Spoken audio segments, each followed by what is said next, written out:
What's happening, man? This your boy OG Freaky the Pimp, and this is the Culture Connection.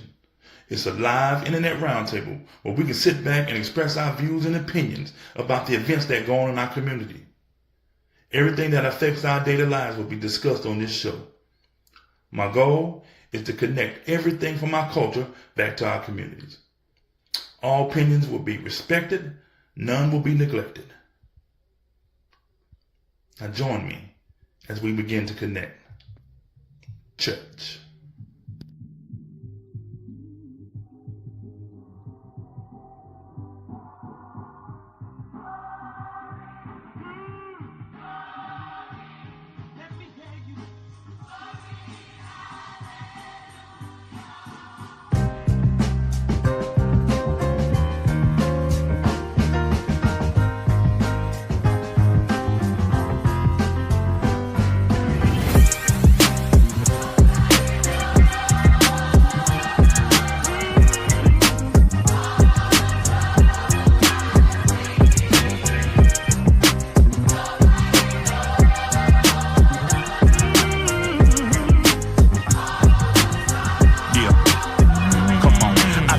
For a long time, being at the right place at the wrong time. And even though I used to hang with the wrong kind, I came out it with a clear and a strong mind. A strong mind made me wanna come and testify. Don't let these days in this world go and pass you by. And you can make it how you want it, but you gotta try. Don't understand, baby, you can even ask me why. Ask me why I would wanna share my full story. And I'ma say just to give God all the glory. The one I went through it, baby, it was him and me. Without that blessing on my side, where would I be? Would I be the same?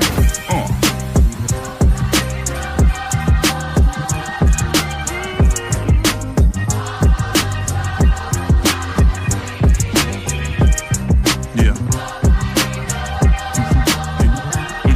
Come on. So I always kept my eyes open. I saw so many things that was mind blowing. If you just pay attention to my testimony, then maybe you can understand. That's what I was hoping.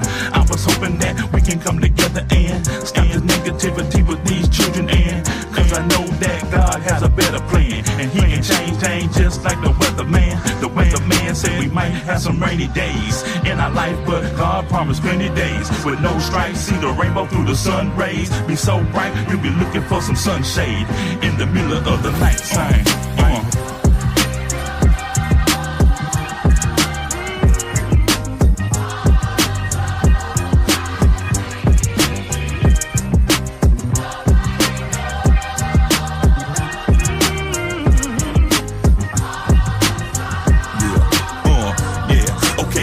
What we gotta do, we gotta come together, stick like gorilla glue, and remember everything that you've been through, and how God made a way for a lot of you. A lot of you got a problem with your attitude, and doing drugs all the time got your mind screwed. Change direction in your life like latitude, and spend the rest of your time sharing gratitude. Gratitude means you're thankful for everything you receive in life, cause you got faith, and you believe that anything through God you can achieve. All you gotta do is have the faith of a mustard seed.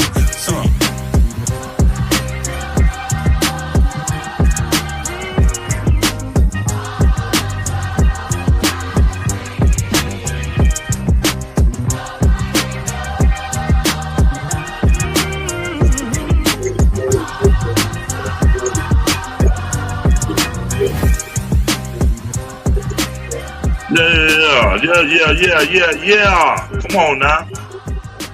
You already know what that is, man. You already know what it is, man. Y'all, it's Sunday, man. Y'all know what time it is. That was Nobody Knows by yours truly, man. I hope you like it. It's Sunday. It's 8 o'clock, man. Y'all know what time it is. Time for the Culture Connection, man, where we like to do what we do.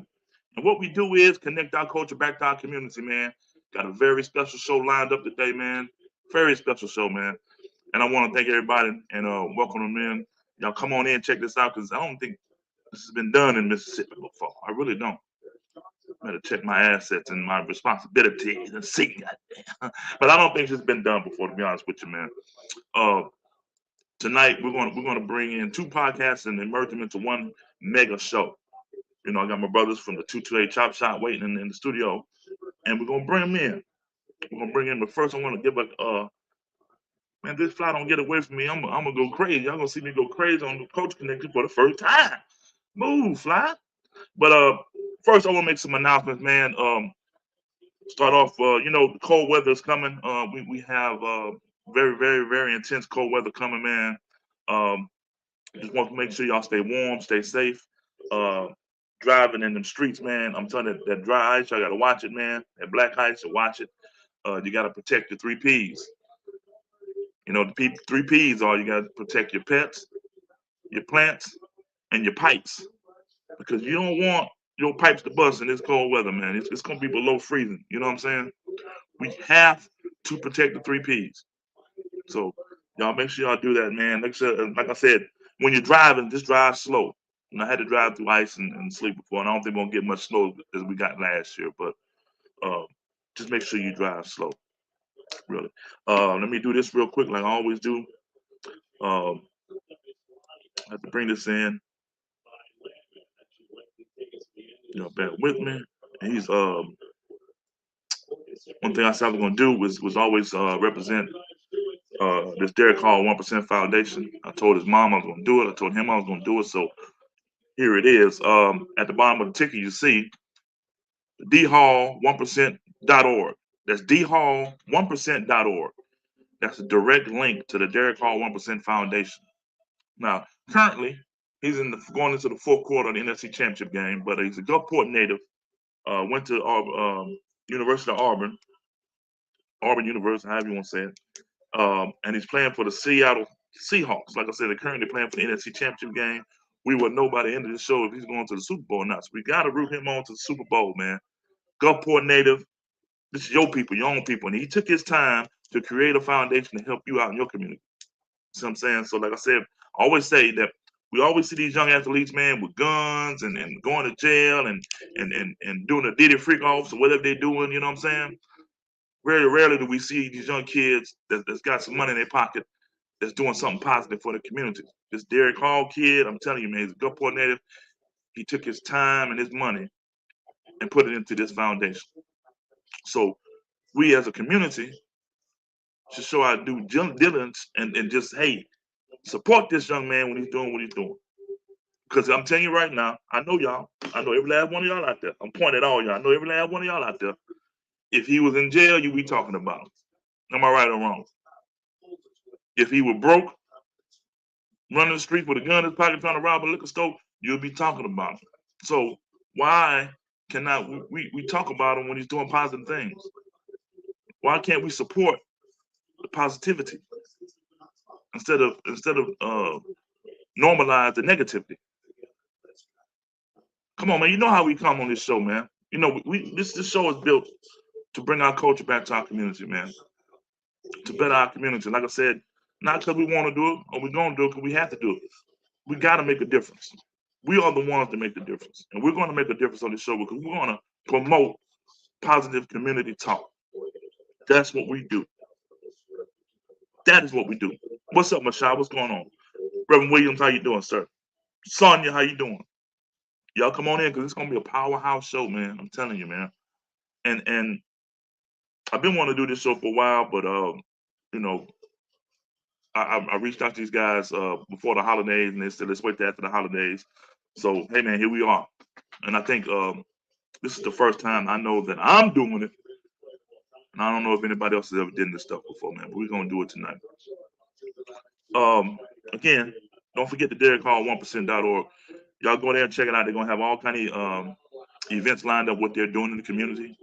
A calendar, if you will. If you want to donate, you can donate there. You know what I'm saying? I had his mom on the show about a couple of months ago. She explained everything about the 1% Foundation, how Derek was born with 1% chance to live, and he made the NFL. 1% chance of an athlete, a college athlete making the NFL is like 1%. You know what I mean? So we gotta support that, man. And I'm asking you, Mississippi, Gulf Coast, Mississippi, Gulfport, Mississippi. If you don't support him, who are you going to support? Ray and them on the corner? That's the narrative we're trying to change. That's the narrative we have to change in order for our communities to grow. In order for us to be safe in our communities, have a prosperous community, and grow as a community, we have to support the positive things in our community. Not only do we support the positive things in our community, we build positive things in our community. Start to connect, right? That's what we do. We connect them back to the community. So, hey, man, I hate to say it like this, but it's kind of like a get on board or get left behind. Hey, man, we in a war, dog. I don't know if y'all noticed, we in a war, and I'm not talking about. I'm not so much talking about a combat war as far as we're fighting another opponent. We're fighting ourselves. We're in a mental war. You know what I'm saying? That makes a lot of sense. I hope it does, man, because I'm telling you, we got to start taking this stuff seriously, man. We got to start taking this stuff very seriously. Hey, Miss Nagler, how you doing? Thanks for joining. I'm glad you joined in because I'm telling you, man, we're about to have a nice conversation. I'm about to bring on some brothers in a minute from the 228 Chop Shop, and we're going to discuss some things. But I mean, we have to take this seriously. Have to take it seriously, man. So if we start taking this stuff seriously and start teaching and reaching out to people like we're supposed to reach to, man, and do what we're supposed to do, we can have a better community for ourselves. We can control our dollars. You know what I'm saying?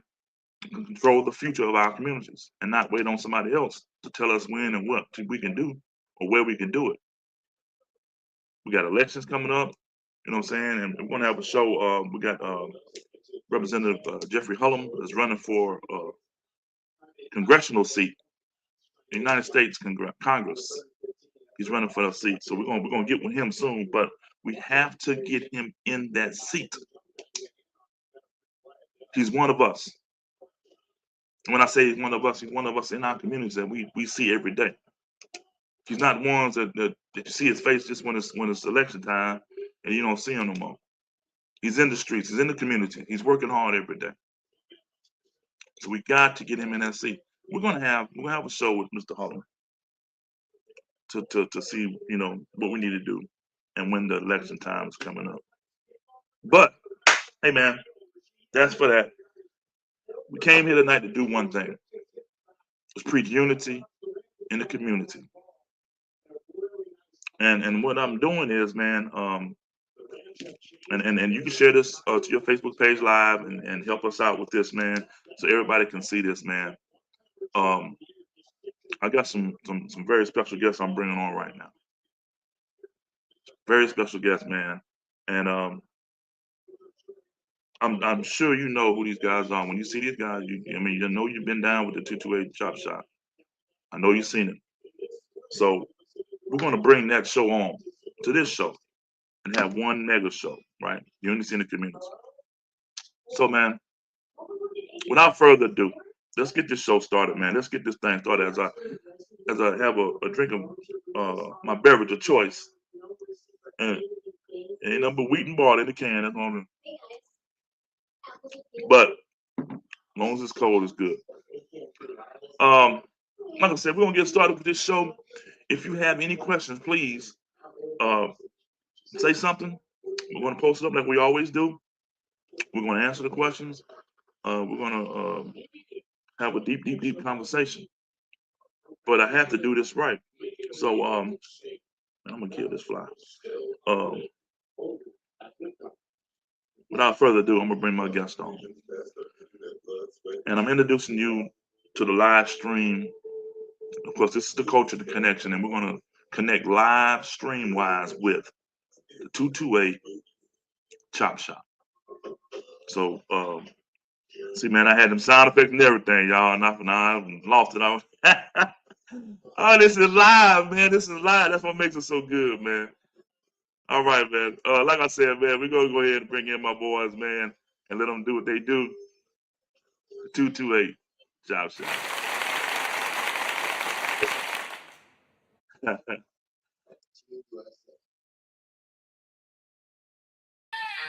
go. You ready? 20 way. 20 way. 20 way. 20 way. Put your hands up.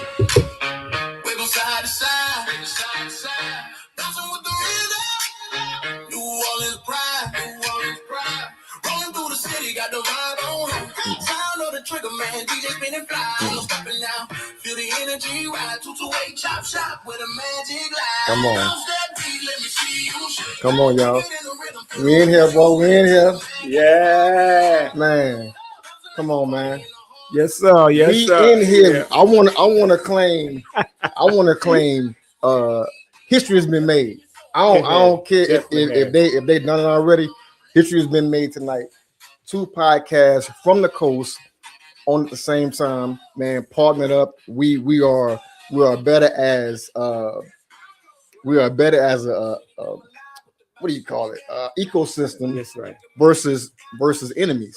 Yeah. So we in here, and guess what? We partnering up, and we about to take it over, man. Yes. It's your boy Charles Hawkins as one of your hosts from the 228 Chop Shop, and I got this dude on the side of me right here, man. No, they call me Tenderoni.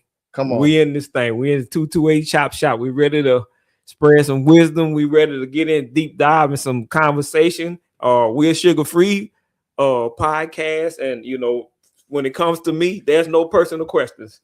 yeah. And sugar free meaning we ain't gonna sugarcoat it. No, we're not. Sometimes whenever you hear what we're talking about, it might rub you the wrong way, but guess what?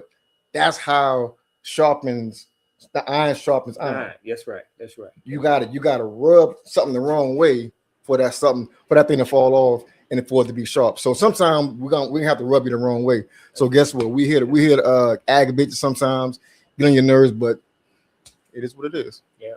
So yeah, man. So if y'all got any questions, man, let us know. But then let's tell them what our podcast is about.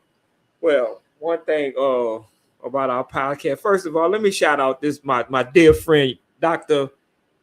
Jerry. I used to call, but she's now Dr. Henderson out there in Carolina. She made us these fire cups and things. So we want to send a shout out to her.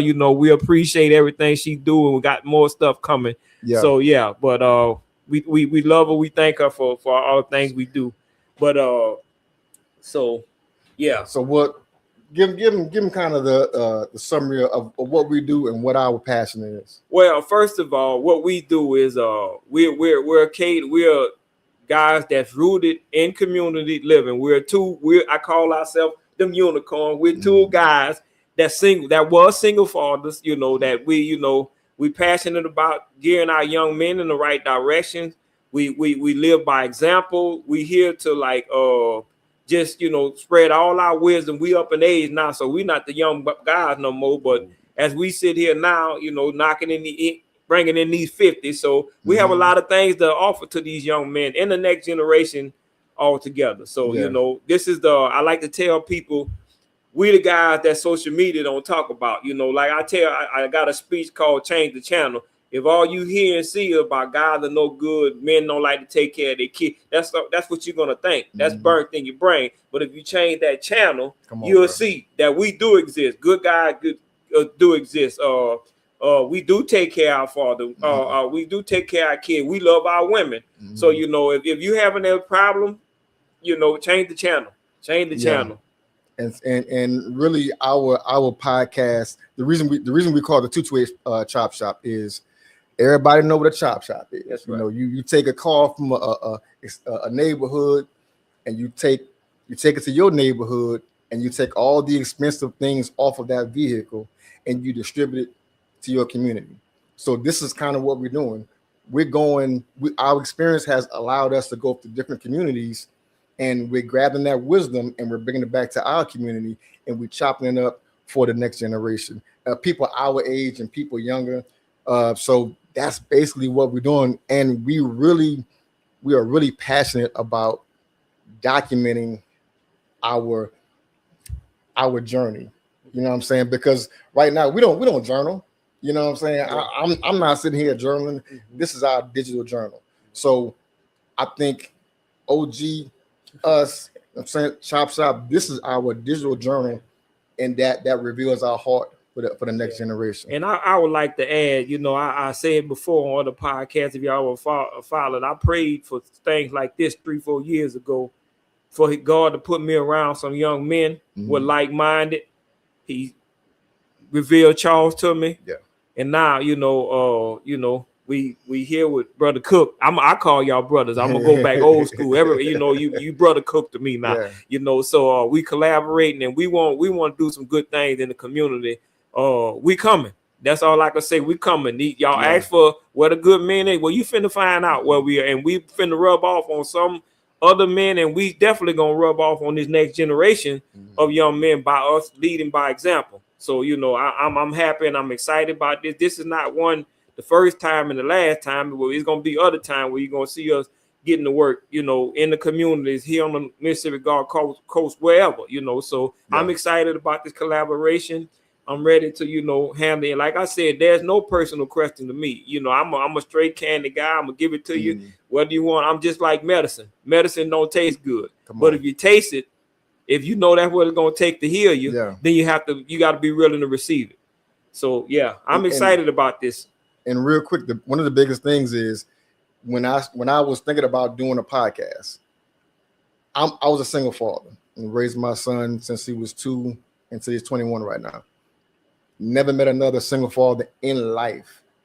And this guy who lived down the street from me, I was trying to get everything right. And then God sent him to say, hey, he said, hey, man, you want to do a podcast?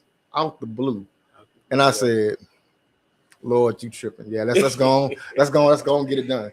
So he's a single father. I'm a single father. So like minds attract other like minds. Right. We have a gravity about each other, have a lot of the same traits. So we work together, we work well together. And I think that's why we really want to just capture at least one to change their mind and to allow them to not step in a landmine while they're going on. You know what I'm saying? So Well, hey, they wasn't expecting all that. Come on, man. They got to change the channel. What I told them, let me get some of these comments in. Peace and love, my brother 228. Y'all on the coast? Yes, we on the coast. Yes, sir. Yes, sir. When I told them I was gonna go live into the 228 Chop Shop, they didn't know it was gonna be just y'all on the screen. Yeah. See, they didn't know that. But let me get into it. My first question, man.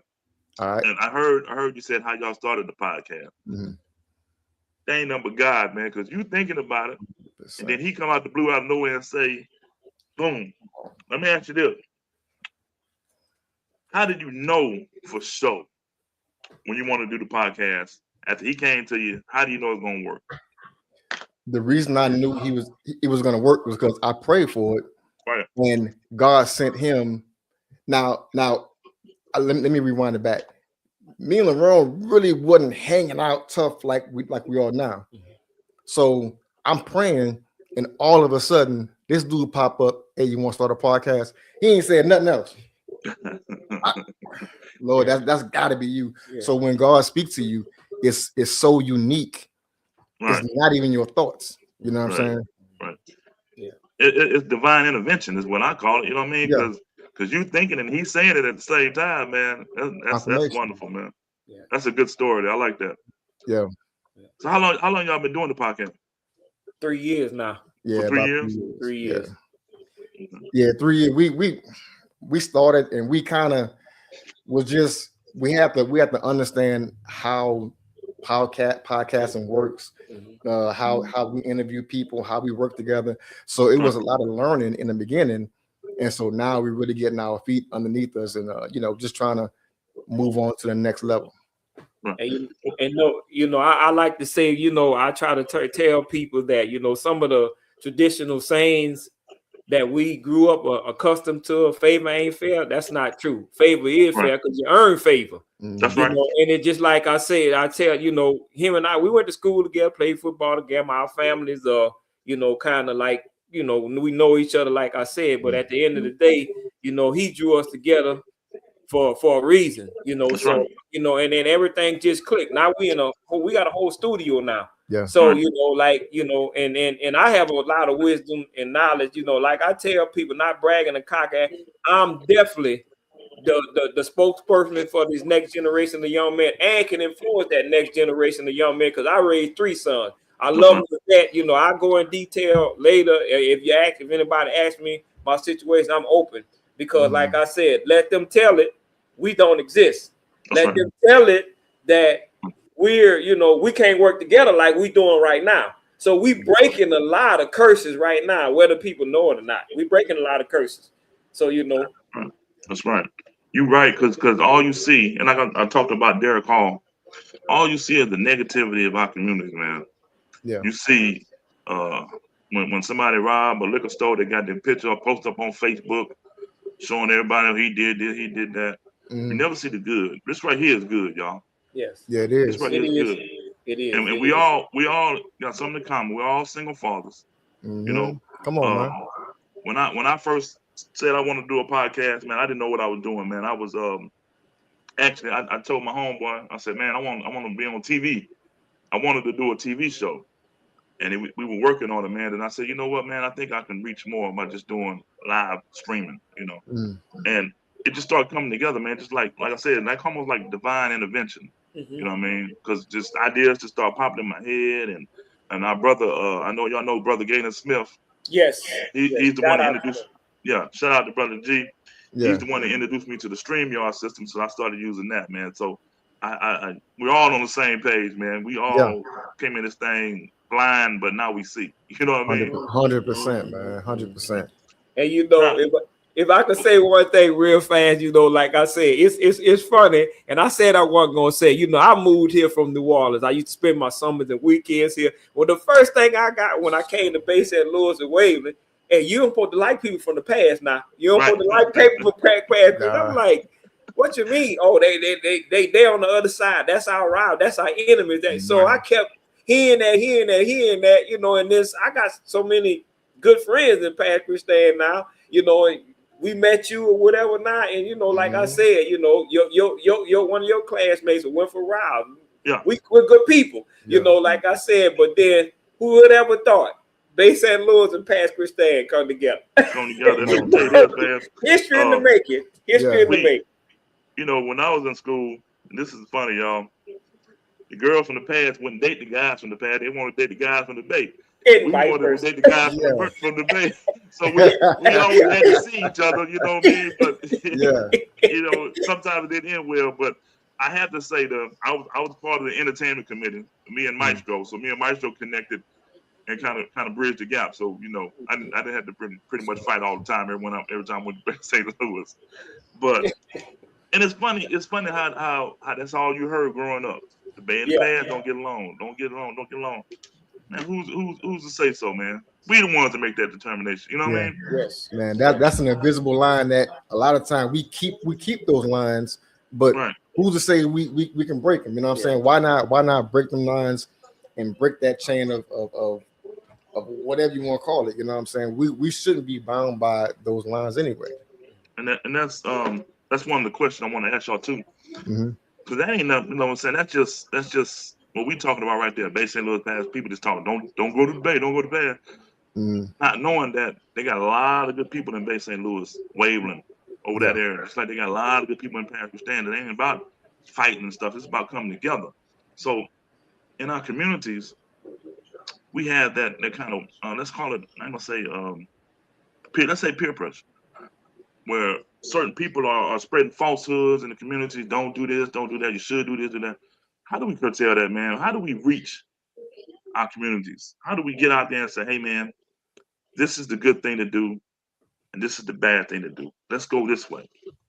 Well, I can look at that and say we have to just say what makes sense. We grown now. Back then, we was immature. We was doing stuff that, you know, we're just following the leader. But now we grown.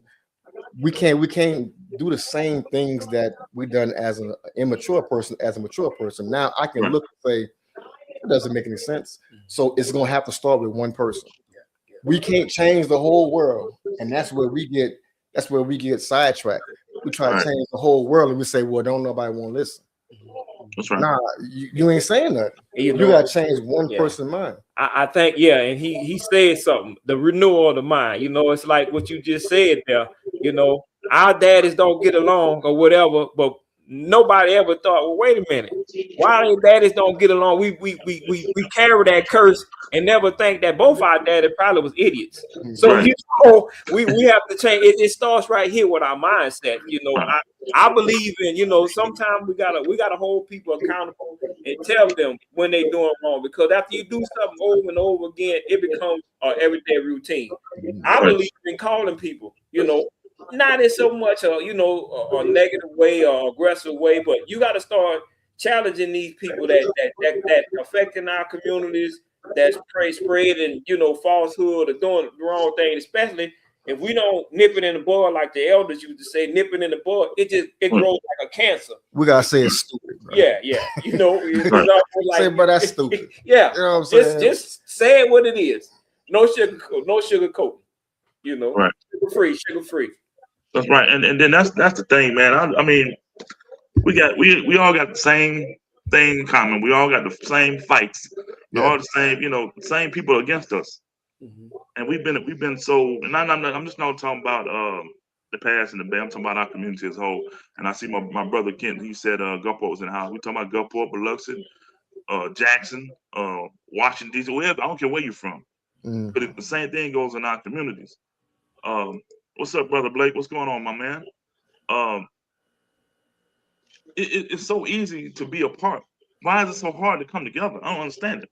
You know what I mean? Because it takes a lot of effort, and we are both in an industry, well, a recreation where you have to exert this much effort to get this much results.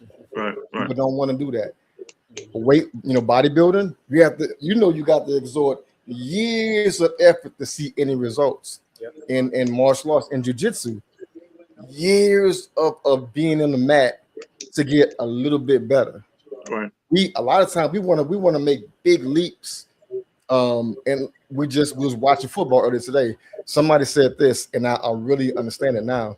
They said football is not about making touchdowns. And I said, bro, you sound crazy. They said football is about making first downs. They said if you make enough first downs, you get another first down. Right. If you keep making first downs, you're going to make a touchdown. Right. But if you only think about touchdowns, you're going to throw a Hail Mary every time. Yeah. Right. So, and that's what our parents would say, man, go out there and go be the best. Hold up, there's somebody already the best. Let me make a first down first. You know what I'm saying? Right. Let me get this much better. That's all I need. You know what I'm saying? But we keep trying to throw Hail Marys all the time, and that's where we come in. That's where our generation and a lot of the young generation, they try to throw Hail Marys and they fall on their face and they say, well, I ain't no good at it. And they give up. Right. Because they're shooting for the star when all they got to do is shoot for a couple of rockets. You know what I'm saying? But that, man, I said that, and I always said on my show, I always say, man, if we can change just one mind frame, one mindset, and one way of thinking, we made a successful change. That's it. And people, young people out there that's listening, that we're gonna reach out to y'all. Young people, if you set goals, and not, you know, I told my son when he was young, I said, set a goal that is attainable. That's right. Once you attain that goal, set another goal and attain that. Yep. And once you see how easy it is to attain goals, then the ultimate goal, it won't be hard to do. Just like you said, Charles, about football. You get 10 yards, then 10 yards again, and 10 yards again. Eventually, you're going to get 100 yards. Exactly. You know what I'm saying? Exactly. So that's what we need to preach, man. Yeah. What's up, Herb Spencer? Herb Spencer, what's up, Herbie? My boy, you from Bay St. Louis. I love my boy. Bay St. Louis. Yeah. But I mean, that's what it's all about, man. It's all about communication, man. We got to communicate to these kids because these kids are the future of our communities. While we're in our upper ages, man, we're getting older and older. We may not see the change. We may not be the ones, but you kind of freezing up a little bit. That's right. You freezing up a little bit? Yeah, I see it's freezing up a little bit. That's on my end, y'all. Can you hear us? Yeah, I hear you. That's on my end. I think it froze up a little bit. That's AT&T when you're trying to get back in there. I can see y'all, but y'all not moving. No, let me bring y'all back on. Are we froze? A little bit. I can hear you though. This is live TV, y'all. So that's what happens sometimes. Sometimes it happens like that. I'm not gonna mess Okay, with I can hear y'all. Can you hear me? Let me get them straight. But like I said, man, we gotta reach and preach and all that good stuff to our community. Like I said, let me get some shots out real quick, see what the technical difficulty going on. Okay. All right, there we go. All right. We back. Hey Nelly, what's up, Nelly? Miss Chanel, we love you, baby. Brother Adam, my cousin, what's going on, man? I'm just giving some shout out, y'all. All right. Xavier Lewis is in the house. Cricket, Yeah. don't kick it to cricket. Slick. Yeah. Don't kick it to cricket. You better watch him. and that's what I want to tell everybody, man. I want y'all to help me explain this, how important it is for people like us to do what we do. Yeah. You know what I mean? Because I'm not saying that I'm the tell all or y'all the tell all. It's just the fact that we give out very important information. We give out very important insight. You know, I met a group of young kids one day, man. They didn't know how to fill out an application. They don't know how to conduct the interview. They don't know how to go to a job and sit down and do an interview. You know, they don't know what to wear. You know what I mean? They don't know how to. It's just like they don't know how to balance a checkbook. Wow. They don't know how to treat women. You know, all that stuff need to be retaught. Yeah. You know what I mean? We need to. You know, the whole saying is you reap what you sow. You know what I mean? Our community's been reaping some bad fruit. You know what I'm saying? Yeah. Because we've been sowing bad fruit, bad seeds. I mean, it's a bad seed and bad fruit. I think because of the internet age, our young kids have been groomed not to really even deal with people. Yeah. Right. They're on the internet and they're communicating on the internet or through a text message. You don't have to talk to anybody a specific way. You don't have to shake people's hands. You don't have to speak whenever you come into a room. You just show up. So that's why whenever they're doing an interview, they're like, or application, they don't really understand what's going on, or they don't really look you in the eye because it's awkward to them. Right. Because their world is the internet. They grew up with the internet. We grew up and we had the internet introduced to us. So we can kind of toggle from both worlds. They don't know nothing but the internet. And if you take their phone away, man, it's over for them in their mind. So that's how this is the reason why it's so important for us to teach at least one something. We're not good at everything. I'm not the best at everything. You're not the best, but you have an experience that I don't have. You know what I'm saying? You got an experience that I don't have. If we share that person in the ecosystem, man, they're gonna be a better person. We're only trying to make that A to Z shorter. Right. We're trying to avoid potholes, avoid landmines. If I can say, hey, don't step over there. If that's all I'm good for, I'm good. And the quickest fix for me, I say, is if we want to change all that, we got to lead by example. Right. Us as now the leaders of because like I said before, no king reigns forever. Fred, you're gonna have to be replaced. Charles gonna have to be replaced. Yeah. We here to replenish the earth. Make no mistake about it. That's our nature, you know. But like I said, you know, they have to see it in us first. And like I said, you know, I got a passion. I'm gonna back up a little bit. You know, I just hate when people, you know, say bad things, especially about our young men. Man. And it just drives me crazy that, you know, they don't even give our young men a chance, because I was a lost, you know, I done been to some things before I come here to Mississippi. I grew up in the 7th Ward in New Orleans.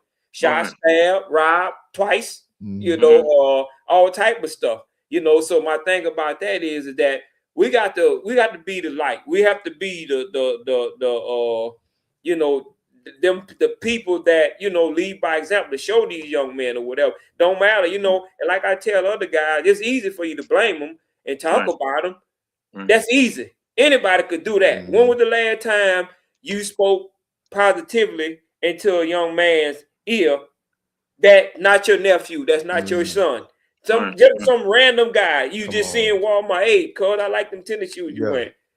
That goes a lot. But then I'm gonna go all the way in. You know, my thing about that is you can't put it all on the men. When the last time a mother told her son that she loves him? Right. That will spark a lot of things. We need encouragement. You know, like I said, our young men need encouragement. Mhm. Our young men also need to know if I make a mistake, Mr. Fred, Mr. LaRon, Mr. Charles, do y'all hang me from the cross? No, I don't, Nah. because I made plenty of mistakes and I'm gonna make some more at 51 years old. That's right. We have to start, you know, like I said, loving on these young men, believing in these young men. But it starts with us, it starts right in our own home, and then it comes out to the community. It comes out, you know, like I said, and once we start influencing these young people, other young people influence other young people. That's my method on how to, you know, get things. You know, like I said, when I approach a young man, I tell people, I'm gonna just be honest with you, I want all the young men that everybody else give up on. The guys that already got their stuff together, Mr. LaRon ain't for you. I want the ones that they claim that's lost, the troublemakers. Them the guys that I want to reach and teach and talk to. You know, like I said, and then life could be turned around. My life got turned around at a young age. The stuff I've been through, if I didn't grow up under, what kept me was my strong family structure. Our podcast preaches and teaches family structure all day long. That's a very important thing that our culture need to go back to. It's been taken away from. I know you the music man. I love music. I'm a music man myself. We don't even own our own music no more. Somebody else pushing it and doing other stuff with our own music. You know, so like I said, until we start leading by example, start reaching out, putting in the work. I'm not just talking about our sons and our nephews and the people that we know. You have to get out to these other random young men. You know, I'm a pro bodybuilder. My sons don't bodybuild. They don't do nutrition like I do it. But my wisdom and knowledge and stuff is for another young man. I reach more young men with that than others. So we got to get out of our comfort zone. That's right. There's something that I always say, and I'll be very short. They don't need more of our presence like a gift, but they need our presence. Right. They need us to be there. They don't need all the stuff that the latest and greatest, whatever. They need us to be there for them. And then plus we need to be patient with them. Right. Patient and understanding. We can't chop their head off every time we see them and thinking they're going to listen to us. We got to have some connection before we correct. You know what I'm saying? I can't come to you and be like, hey, bro, you're doing it wrong. You're like, bro, who are you? Right. So yeah, man. And I'm gonna say this. I was lucky enough to have a mother and a father. You know, and I always tell my son, you know, when he thinks something's going wrong, he can't fix, man. I said, listen, man, I've been through the same thing. And I think that's what our culture is missing. Because, you know, back in the day, you go to the store with your mom or your dad, and they see such and such and such and such. And the next time the such see you without their mom and dad, they know who you are. You know what I mean? That's right. Like, you such and such boy. You know what I mean? Yes. And you know, like I know, word travel like that. You know, you got trouble in school. All my teachers, most of my teachers was in my church. You know what I mean? So I couldn't act up. Even though I was the class clown, I still had to do my homework and all that good stuff because I know Miss Again was gonna go to church and tell my daddy. You see what I'm saying? Not in the school system, in the parent system. You know what I mean? And I think that's one of our main things we're missing. That has been lost in our community. With all the I got drugs, gun, unemployment, all that stuff going on. Yeah, man, all that stuff could be fixed by communication. Yeah, all of it. You know what I mean? And that's one thing. Like I said, we grew up on a system where, ain't you such boy? Yes. What you doing? What you doing hanging out with him? You know what I mean? And I agree with what you said, LaRon, and I agree with what you said, Charles, that if we can't just stop at our kids and our nephews, we gotta see the random kid on the street who might not have a mother or a father. You know what I mean? Yeah. Everybody's situation is so different. You know what I mean? And then, like my friend Andre just said, I'm gonna put it back up. He said a lot of things aren't taught anymore. So if you think about that, that's why we're here. But if you think about that, when you see this young man on the street pushing dope or whatever he's doing, selling drugs or just using drugs, whatever he's doing on the streets, how do we know this cat doesn't have anybody to teach him better? You see what I'm saying? So that's why we got to step in and teach every last one of them. Yeah. You know what I mean? If you don't mind, Fred, when he said that or whatnot, you're 100% right. That's it. I went to school, elementary school in New Orleans, to where a lot of my friends, we wasn't my household wasn't the best, but when it came to like, I used to take food from my mom gonna kill me. I used to take food from our house to give to some of the other kids because most of their parents, and this is some of our problem too. We all gonna bite on this apple on this one. People don't know. Some kids, they're in survival mode all the time. Yeah. Do you know I went to school with some kids in elementary school that their mom and dad were strung out on so much drugs. They used to have to steal. They used to have to take from other things just to make it. School clothes, they would have to go into the stores and steal it. There was not just stealing to be stealing. Mm-hmm. They were stealing to survive. They was hungry because, I used to bring some food, some peanut butter, jelly, whole cans of peanut butter, and the beef in the can and stuff. But they've been in survival mode all day life.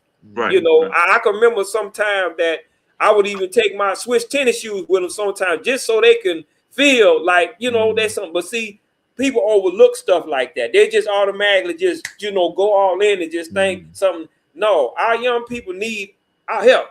That's right. It's easy. Like I said, it's easy for us to just go in on them and not say, but nobody knows everybody's situation. And like I said, brother, I call you Brother Fred. That's how that's my gratitude. I like to, I tell people, especially men, other men, I want to talk good about you. I want to know you 100 with me on this side of the dirt, not when you're on the other side. And see, that's what I'm saying. We need to encourage each other when it comes to, we got something good going on here. But like I said again, them not growing up right is no excuse. We can do it. Other people can do it. Everybody can chip in. And then, like I said before, if Charles got the screwdriver, I got the hammer, you got the pliers, it don't matter who leads. Yeah. It don't matter. We still gonna get the house built and we all gonna benefit from it. So that's the mindset that we should have. Some of us as men, we get selfish, we get stubborn. They want to be the leader and all that.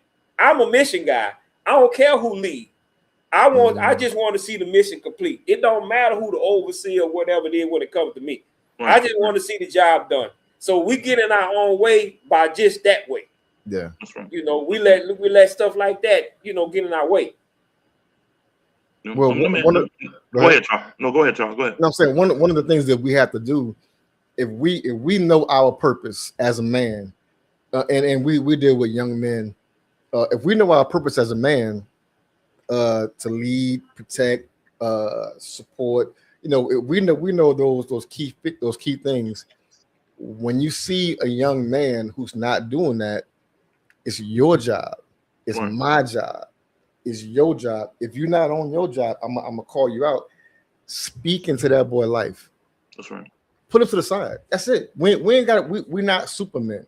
We're not. You send the kid over here, and he come back. We don't know. All we're doing is pouring into him. Right. And hopefully one day, whenever they need that thing, they can draw from that where we poured into. And I'm gonna give you your props too. The man upstairs said, when people ask what is a man, nobody never answer that question right. Two things stems off what a man. First of all, a real man take care of his family. That's right. Secondly, a man is involved and help in his community. Everything comes off of those two things right there. So when people ask what is a real man and whatnot, it stems off of those two things right there. A real man take care of his family. A real man is involved in his community. Like I said, the church make up the community.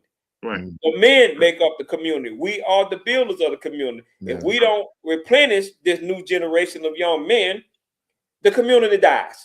That's right. This is the big question, and I'll get back to you. This is the big question. A lot of people say, "Well, who are you to start giving this instruction and this wisdom? Who are you? Who are you?" I'm somebody. Right. You know what I'm saying? I'm an expert in something. I've been on this earth for 50 years. I'm an expert in something.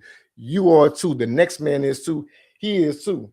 Right. We can't die in our grave with all this wisdom, all this expertise, and don't share it.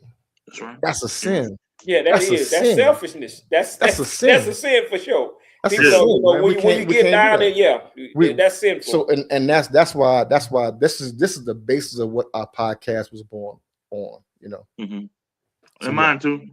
And I Yeah. just I got to a point, bro. And I'm calling y'all, bro. See, that's the Hey, truth. we family, bro. Yeah. I got to the point, man, where I just got tired of looking at stuff going on in the community. You know, I got so tired. What my brother Jake on here too. What he said. Please do it for the cause and not the applause. That's Yes. right, Jake. That's right, Jake. But I got so tired of seeing stuff in the streets, man, and just that I kind of like shied away from. You know what I mean? I'm gonna say like this. I grew up, like I said, I grew with a mother and a father. I never was heavy in the streets. I didn't have to rob or kill nobody. I didn't have to sell drugs because my family was good, you know. Every time I did get in trouble, I had a mother and a father to go home to be punished. You know what I mean? To be chastised or whatever it was. So that alone, I told my son this. I tell him all the time, the fear of my mom and daddy getting on to me stopped me from doing a lot of things. You know what I'm saying? But at the same time, I had homeboys and homegirls because women do it too. Yeah. They were foul in the streets. You know what I mean? That was smoking blunts and went from blunts to doing cocaine, to doing this, and then, you know, from robbing stores for candy bars to robbing stores for beer to robbing stores. You know what I'm talking about? So it's levels to it. Like young people say, it's levels to it. There's definitely levels to it, but we all ride the same bus. Just some people know when to get off.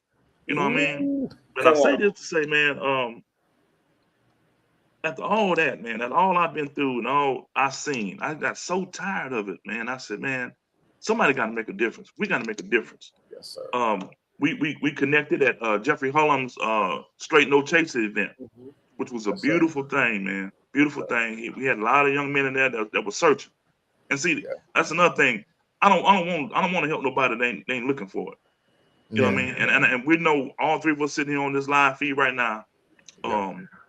We're no fools. We can't save all of them. We can't save every last one of them. But the ones we can save are the ones who are going to make a difference. Yeah. You know what I'm saying? That's going to be your future doctors.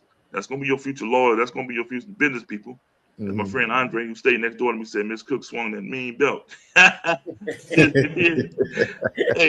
hey, Dre, not just the mean belt, whatever she can pick up in her hand. You know what I mean? Yes, sir. I know about that. Yeah. Look, I wanted my mama to whip me because I didn't want my dad to whip me at Oh, all. man. Yeah. But going back, that's gonna be our future leaders of the community. The ones we do reach, the ones, you know, the 5, I don't care, 5, 4, 5, 3. Yeah. That's what we need to start. Like Brother Laurent said, it starts at home, people.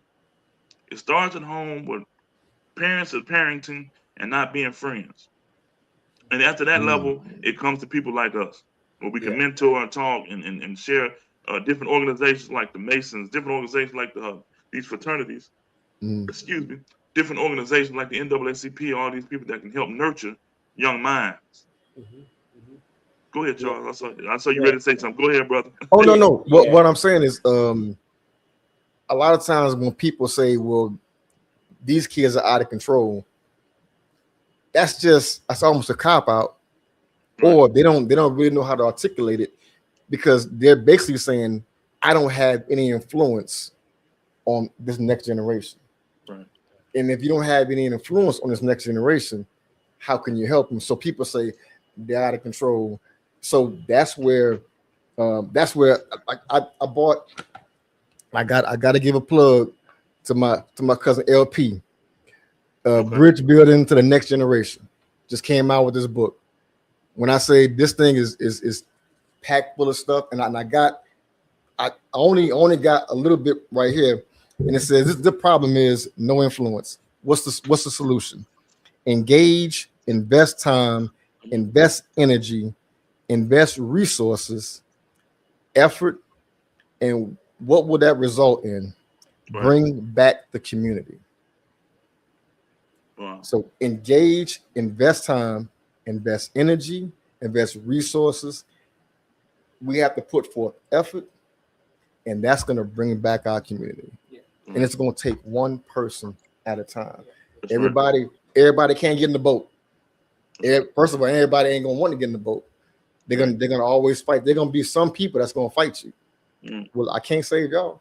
So I need to put forth money, time, effort, and intentions to somebody who needs me. That's right. Sometimes they don't even know they need me. I was mentoring a young guy right around the corner, just telling them basic stuff, and he was like, nobody told me. He didn't have a father in his life. He didn't have a mother in his life. He was adopted. Right. And so he missed a bunch of stuff. And I felt led to him. Matter of fact, I was praying for some help cutting grass. He walked around the corner. I'm like, where you live at? He said, right over there. I'm like, what? You live over here? And started mentoring him, you know? So, and another big thing is praying. Mhm. As you see, a lot of things that come to me, I pray and God answers my prayers. That's right. And I'm not anybody special. I don't have no connect, you know what I'm saying? No special connect. I just know if I pray and I ask, God will at least give me the opportunity, and it's my job to walk to the opportunity. Right. And do when it comes to these young people, you know, like I said, my thing is, again, we can always blame them, but I'm gonna blame who are they teachers, who are they Right. leaders, who are the overseers. You got some parents can't even help the kids with their homework, so this is a no-brainer, you know, with stuff like that. But you know, I was fortunate enough, you know, blessing to you, you know. It was mostly my mom. I grew up around a lot of women. My grandma used to always kid me, told me I should have been a woman the way I clean and neat things and all this stuff like that. But you know, like my grandfather, he was in my life when I was younger. Go back to what you said when it came to parenting. My grandfather used to always tell me something when I leave the house to go to school every morning. He said, Romeo, when you leave this house, boy, act like you belong to somebody. Mm-hmm. That means it ain't about you. Yeah. You represent this whole family. That's right. They're not going to say, Mm-hmm. people ain't going to even know your name. They're going to say, that's Isaiah Lewis' grandson over there. Because of the connection, the family ties. But what you said earlier about your parents, you know, I grew up, I didn't have a father. Mhm. You know, I didn't meet my father, whatever. Mhm. But that brings me to this point right now. When I had kids, I remember in the 7th grade, I said I made that commitment. If I ever had kids, Mm-hmm. I was gonna be a part of their life. I didn't care what the circumstance, whatever it was, because I was trying to break that curse Right. of you know, and then I always was a young man. I'm a big dreamer. I set goals and stuff, and I always said I'm gonna build a dynasty. I didn't want nobody else running over my dynasty. Mm-hmm. That's I right. didn't want no other man standing over none of my kids. That's right. So whether me, whatever happened, whatever the mother, whatever, I was still gonna be a part of their house. I'm still gonna dominate as they fought. You But know, this is the thing that we have to look at as men. 70% of our family are being raised in single families. Mhm. So meaning 70% of all the families, all the African-American families, I'm just putting African-American families right now, that's no man in the household. Right. So we can go from here to there. We gotta point the finger at us. Right. It's a hard pill to swallow. We ain't doing the right thing. We starting families and leaving them. That's right. You know, we doing stuff that we shouldn't have any business. We got 4 or 5 kids, and then we never there. Right. And then that's where we're trying to go clean up the community. That's where we get on the men, yes. because it ain't. Sometimes you can't just. It ain't just the kids. I gotta go talk to that man, and when I talk to a man, it's gonna have to be up close and personal, Right. because Right. it might go left, and if it go left, it go left. Right. But I gotta talk to you. I gotta tell you, you ain't right. Right. You know what I'm saying? Because ain't nobody told you ain't right. Yeah.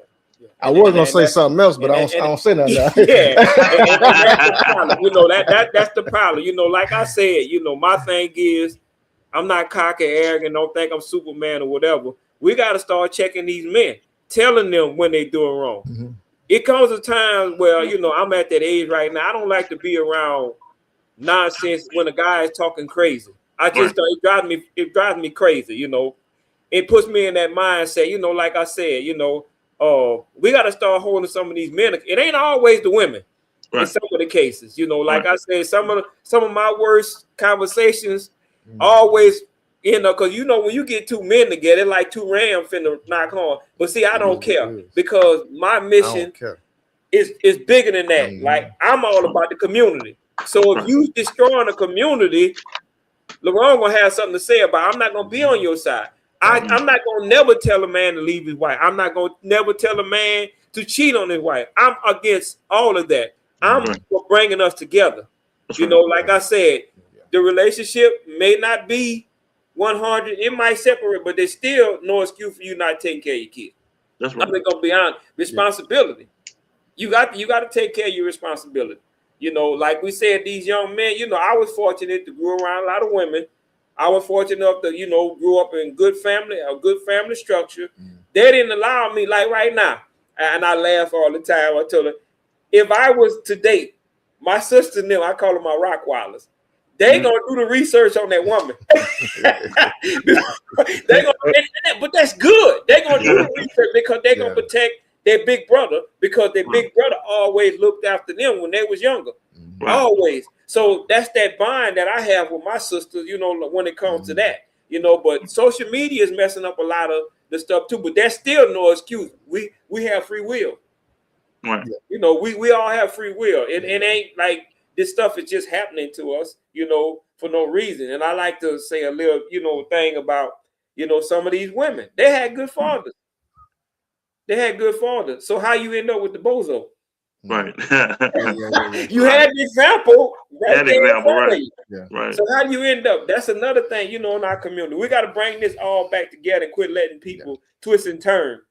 Let me say this, and y'all just said a couple things that really makes a lot of sense.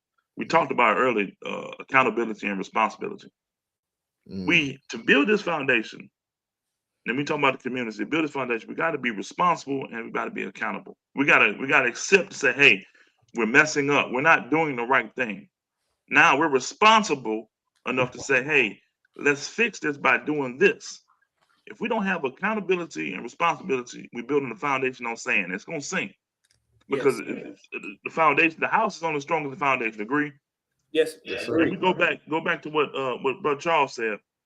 It's gonna be people that fight you. It's gonna be people that's go against you. Say, oh, these Negroes ain't doing nothing. They just run them out. But go back to the Bible and the story of Noah.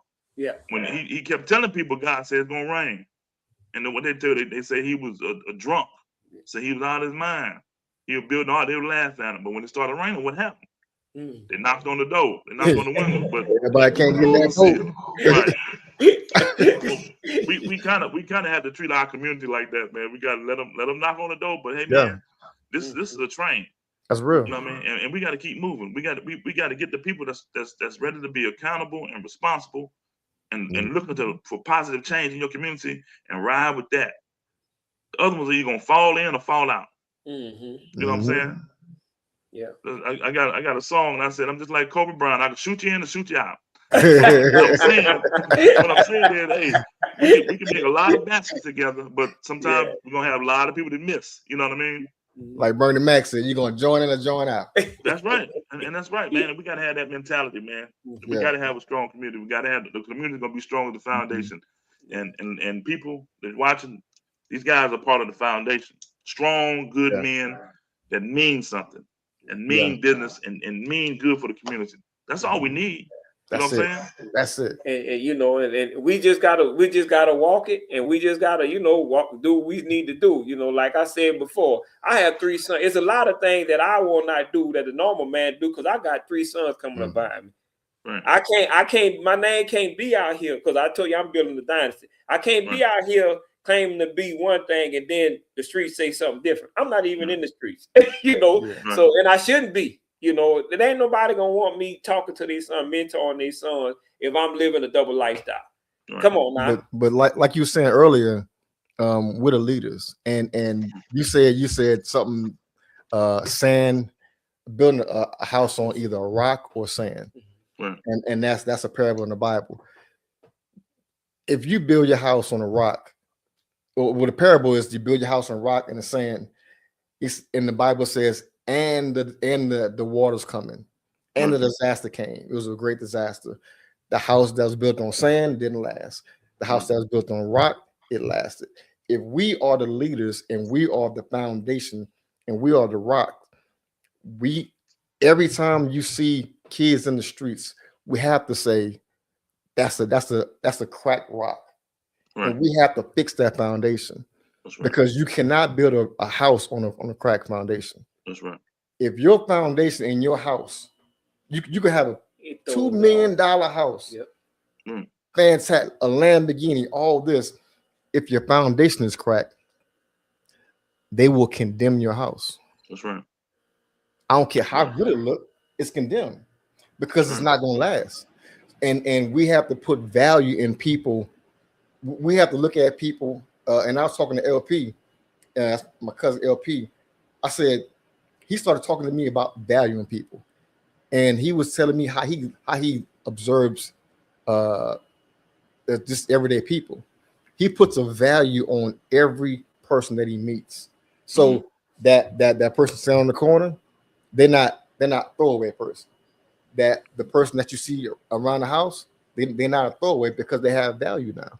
And I started doing that. Now it makes you do stuff for them. It makes you treat them like you want to be treated.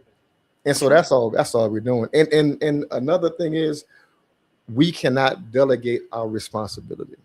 Right. We have a responsibility to teach and to lead and to share wisdom. I can't say, well, I'm gonna let the school system do it. And that's what we're doing. I can't delegate my responsibility. I'm talking about I got a responsibility. And when the person in charge is gonna come to me and I'm saying, look, you know what? Now well Tim over there, he didn't do it, and Lerone didn't do it. He's still gonna look at me because in the military, everybody has the responsibility. That's right. If the team, let's say our company, messed up, it's all the captain's fault. That's right. Ain't nobody else's fault. Right. The captain is in charge of everybody. It's his fault. I don't care if something happened, he didn't do it, it's his fault. It's our fault when our community is not correct. Right. So we have to say, hey, bro, you ain't doing your job. Yep. And I gotta look at you in your face. You're not doing your job, bro. Right. I gotta learn a new skill, and that's a big thing. Learn a new skill. Stop talking about what you did back in 1936. Learn a new skill so you can use that for this next generation. Right. Podcasting is a new skill. Right. I'm doing editing, video editing. I see why people don't want to do that. It's tough, bro. It's tough. I believe. You know what I'm saying? But I need to learning a new skill. Now I can teach somebody something else. You know That's what I'm saying? So yeah, man. Just And I'm gonna say this real quick. Mhm. Like I said, it's so tough to do what we're doing because it's a very unpopular opinion what we're doing. And then what we're doing, in case anybody just doing what we're doing, building communities, building lives, changing lives. It's very unpopular in today's world because the devil is so strong. The devil is real strong and busy, but he can be and will be defeated. You know what I mean? so But don't think the devil's unbeatable because he's very beatable. We just got to know how to beat him. yeah. And I'm saying that to say this, with all the stuff going on in the world, Trump acting a goddamn fool, Come on, bro. yeah. These ICE agents is doing this, everything going on in the world. Even through all of that, we control our own community. Yes. We are in control of our own community, and we are in control of who we affect in their lives. You know what I mean? I tell my son, and I said on every show, I tell my son, I said, bro, you ain't never seen me drunk off my ass. You ain't never seen me high on nothing. You ain't never seen different women coming running in and out my house, and you ain't never seen me without a job. So that's their example. Come on, man. That's You got right. the example. That's right. God, That's You know what I'm right. saying? And My I hat's told- off to you for that. My hat's Yeah, off to you right And there. I told my son this. I said, and what changed all that, because I was leaning towards the other way. I was in this way. But what changed and straightened me up, you were born, son. So Yes. that means I had to Yes. do this, and that, so you can have this, and that. That's Same right. thing my daddy did for me. Same thing my mama did for me. Yeah. But in today's world, in our community, we're missing something. You know, that part is disconnected. Yeah. That's always been my goal, just try to connect that back to the community, stuff that we used to do back in the day that we don't do no more. You know what I mean? We got to groom our young men into being men of character. That's right. That's the bottom line. Our young men have to, seeing it in us by example first. We have to groom them into being good character. You know, if I had, you know, like I had a young man ask me 2 weeks ago, they just think I'm the funniest thing, you know, but I'll be real with it. He said, well, if you had any advice to tell a young man, what would it be? I said, for a young man, and I asked him how old he was, and he said, I'm a teenager. I think he was like 14. I said, fight a lustful spirit. Being able to resist lust. That's right. And I'm not just talking about just women at all. Right. Don't let your eyes deceive you, because it will. Yeah. Because it happened in the Bible a lot. You know, like I say, stuff brought kingdoms down by us, our thinking, by us not thinking things through or whatever. You know, like I tell people, women get mad when I say stuff like this, but it is what it is. It's true. God ain't never told her to chase women. He told her to chase our purpose. Yeah, that's right. That's facts. That's true. Like right now, when we talking about community, we got to bring our women back. We can't build a community without them. Right. You know, I believe in unity in a relationship, in a marriage and stuff like it. It's benefits for all that. That's that. We all got to come together to build a perfect community. And you said something in the Bible said, walk by faith and not by sight. I didn't really understand it until I went to a men's meeting out there in Bay St. Louis. And the pastor got up there, and I'm talking, we got 300 men. He said one thing that will stick to me forever. He said, your sight is the easiest thing to fool. That's right. I said, ooh, because a magician can trick you right here, right in front of your face. That's so right. If we start looking at stuff and thinking this, okay, that's how fools go basically, and start chasing that. Our sight is the easiest thing to trick, and that's we right. have to, like you said, if we steer them towards their purpose, man, they won't fall in that pitfall of following their sight, because we all fall, you know, we all do our thing. But if everybody starts, if those people who are interested start chasing their purpose, man, it's going to be a beautiful thing. Mm-hmm. I got a question for you. Yes, sir. What is something that if you had one thing that you learned, and you can tell one phrase to a young man or whoever, what will it be? Like something that you learned that stuck with you and said, you know what, I wish I learned this years ago. What would that be? I always, when I talk to kids, including my son, because he's still gonna be a kid to me. I don't care how old he is, but I always tell kids to dream big. Yes. And don't let nobody stop your dream. You know what I mean? Yeah. So I'm going to piggyback what you just said about the sight. Yeah. How many times we hear kids that idolize these drug dealers because they got the nice cars and they got the women, but they don't know. What you don't know is that brother can't lay down at night peacefully without not having thoughts on his head. Somebody trying to get him, or the police about to come raid, and he about to go to jail for the rest of his life. Yeah. You know, we see things and we want, but we don't want the things we see. You dig what I'm saying? That makes sense. Yeah, exactly. So, I always tell kids to dream big. Don't just say, hey man, I want to bike. No, man, I want a big motorcycle tied to a boat, tied to a house, tied to a motorcycle and a bike. Yeah. You know what I'm saying? Because I think when we sell our dreams short, and I know Martin Luther King was a dreamer, and we all are dreamers actually. Yeah. But once we sell our dreams short, our goals come up short. You know what I'm saying? Man. I tell kids, dream big, man. Don't think you could just say, hey man, I'm gonna do this and then do it and stop. I tell my son, pick a goal, reach that goal, pick another goal, and keep building up on these goals. Yeah. You know what I mean? And just go back to the football thing we were talking about. Let's go to touchdown. Speaking of which, Seattle did win, so Derek Hall will be going to the Super Bowl. I'm gonna throw that in real quick. So congratulations to him. We'll talk about that. Next week we're gonna do a pre-Super Bowl show. But Okay. But that's what I would tell them, man. Dream big, dream out your mind. Mhm. Because I mean, we only use 10% of our brain anyway. 100%. Okay. Yeah. So just imagine all the stuff we can do and all the stuff we can think of with 10%. If we use just 50%. Golly. That's like our phones. Right. We only use X amount of our phone. Right. There's something I discovered last week. I'm like, Right. I ain't know nothing about this. Exactly. We only use a certain amount of what we're capable of. Yeah. But I mean, dream big and learn all you can. Because I'm telling you, man, we got to a point where in our communities and our young kids, they don't want to learn. Yeah. And it fits right well because we don't want to teach and they don't want to learn, so it fits well. They ain't nothing but the devil. But that's exactly what it is. Yeah. But that's very, I would say dangerous because I would say it like this. If we don't, if they need to change their mindset, or both of them, we all do. You know, like right now, owning a house for these young people, age, the jobs are not going to be there for them. The house is going for $300K now. For a basic plain house. There's no, the AI is taking most of these jobs away. So, they don't need that many office personnel. They don't need a lot of things, but at the same time, they have to realize that the world don't owe you no understanding. That's right. Mom and dad might be in a position that they really can't help you.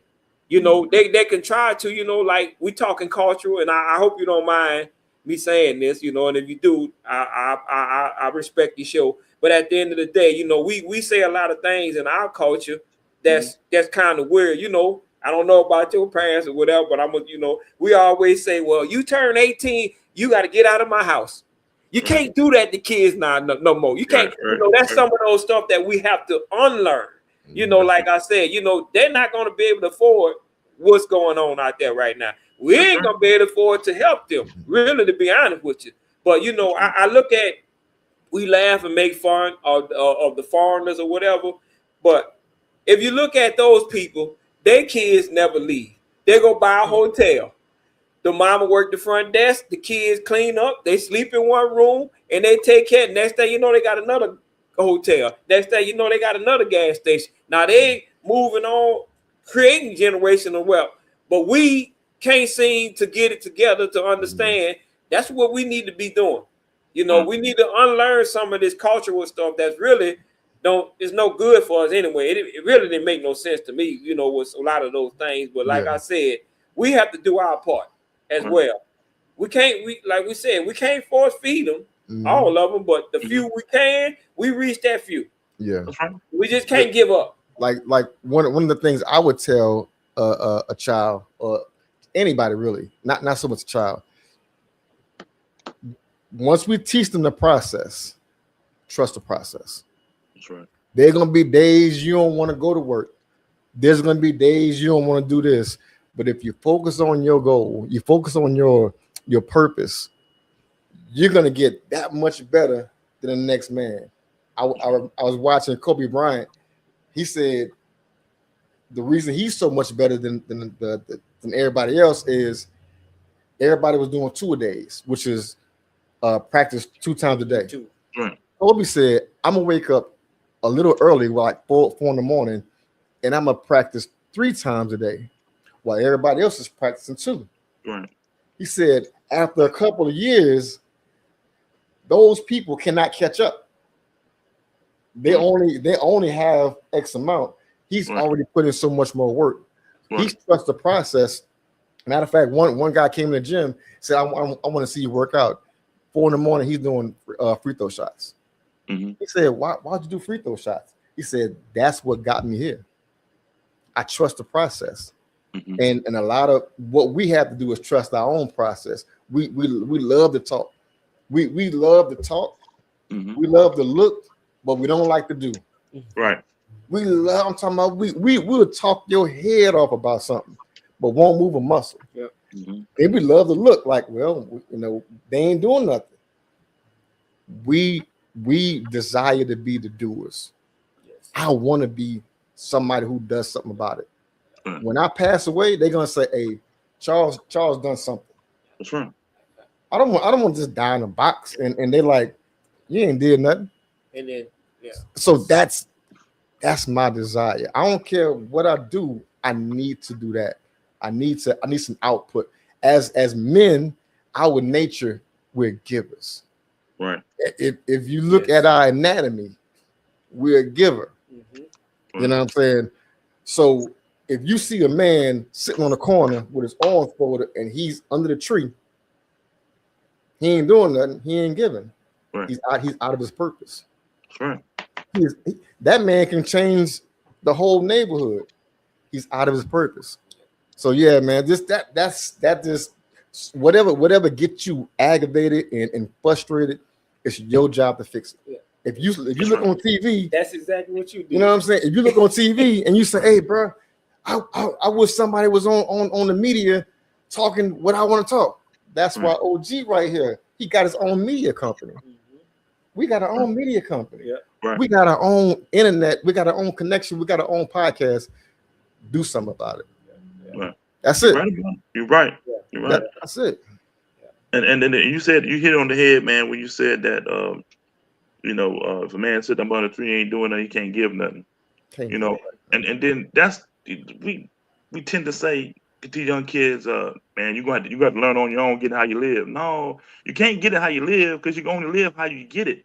You know what I'm saying? Because if you're not learning, and these kids ain't learning, then how we expect them to grow and develop, man? You know what I'm saying? And then Just like watering the plant. You don't water the plant, what's gonna happen? it's gonna die. Hey, Exactly. say it again, bro. Hold up. You messed me up just now. What I say? Man, hold up, bro. I say you can't get it how you live. You can only live how you get it. Lord have mercy. Oh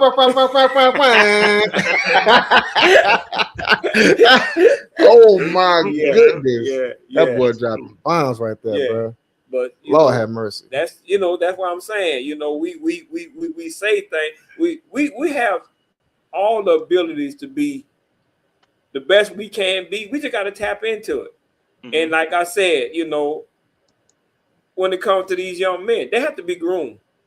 It ain't just these young men gonna spend more time being a grown man than they are gonna be a little boy. That's right. So like I said, even you, like you said, you got tired of the way your community, you decided to do something about it. Yeah.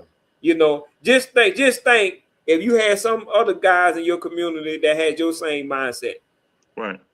How faster the process would be, how better it would be. Like I said, one thing I admire about growing up, we had our bad stuff, good and bad in the 7th Ward, but if a house burned down, everybody in that community lived there, they at least cleaned up the debris. Mm-hmm. They at least, somebody had problems or whatever. I remember my grandma, she would cook, and she would like, take this down there to such and such. So, and I was like, Grandma, why we always taking this food to get away? And she would say, boy, there's plenty of time that I had the greens and Miss such and such had the pigtails. Right. We put it together and we all ate. Everybody ate. You see what I'm saying? Everybody ate. So that's how we got to get back to, what we need to, get back in line to build a community. It's gonna take all of us. There's one thing, there's one principle that I know that men or boys striving to become men, we need pressure. Mm-hmm. Boys need pressure. Boys do not need to be coddled. Meaning, hey son, I don't want you to get dirty. You don't have to take the trash out.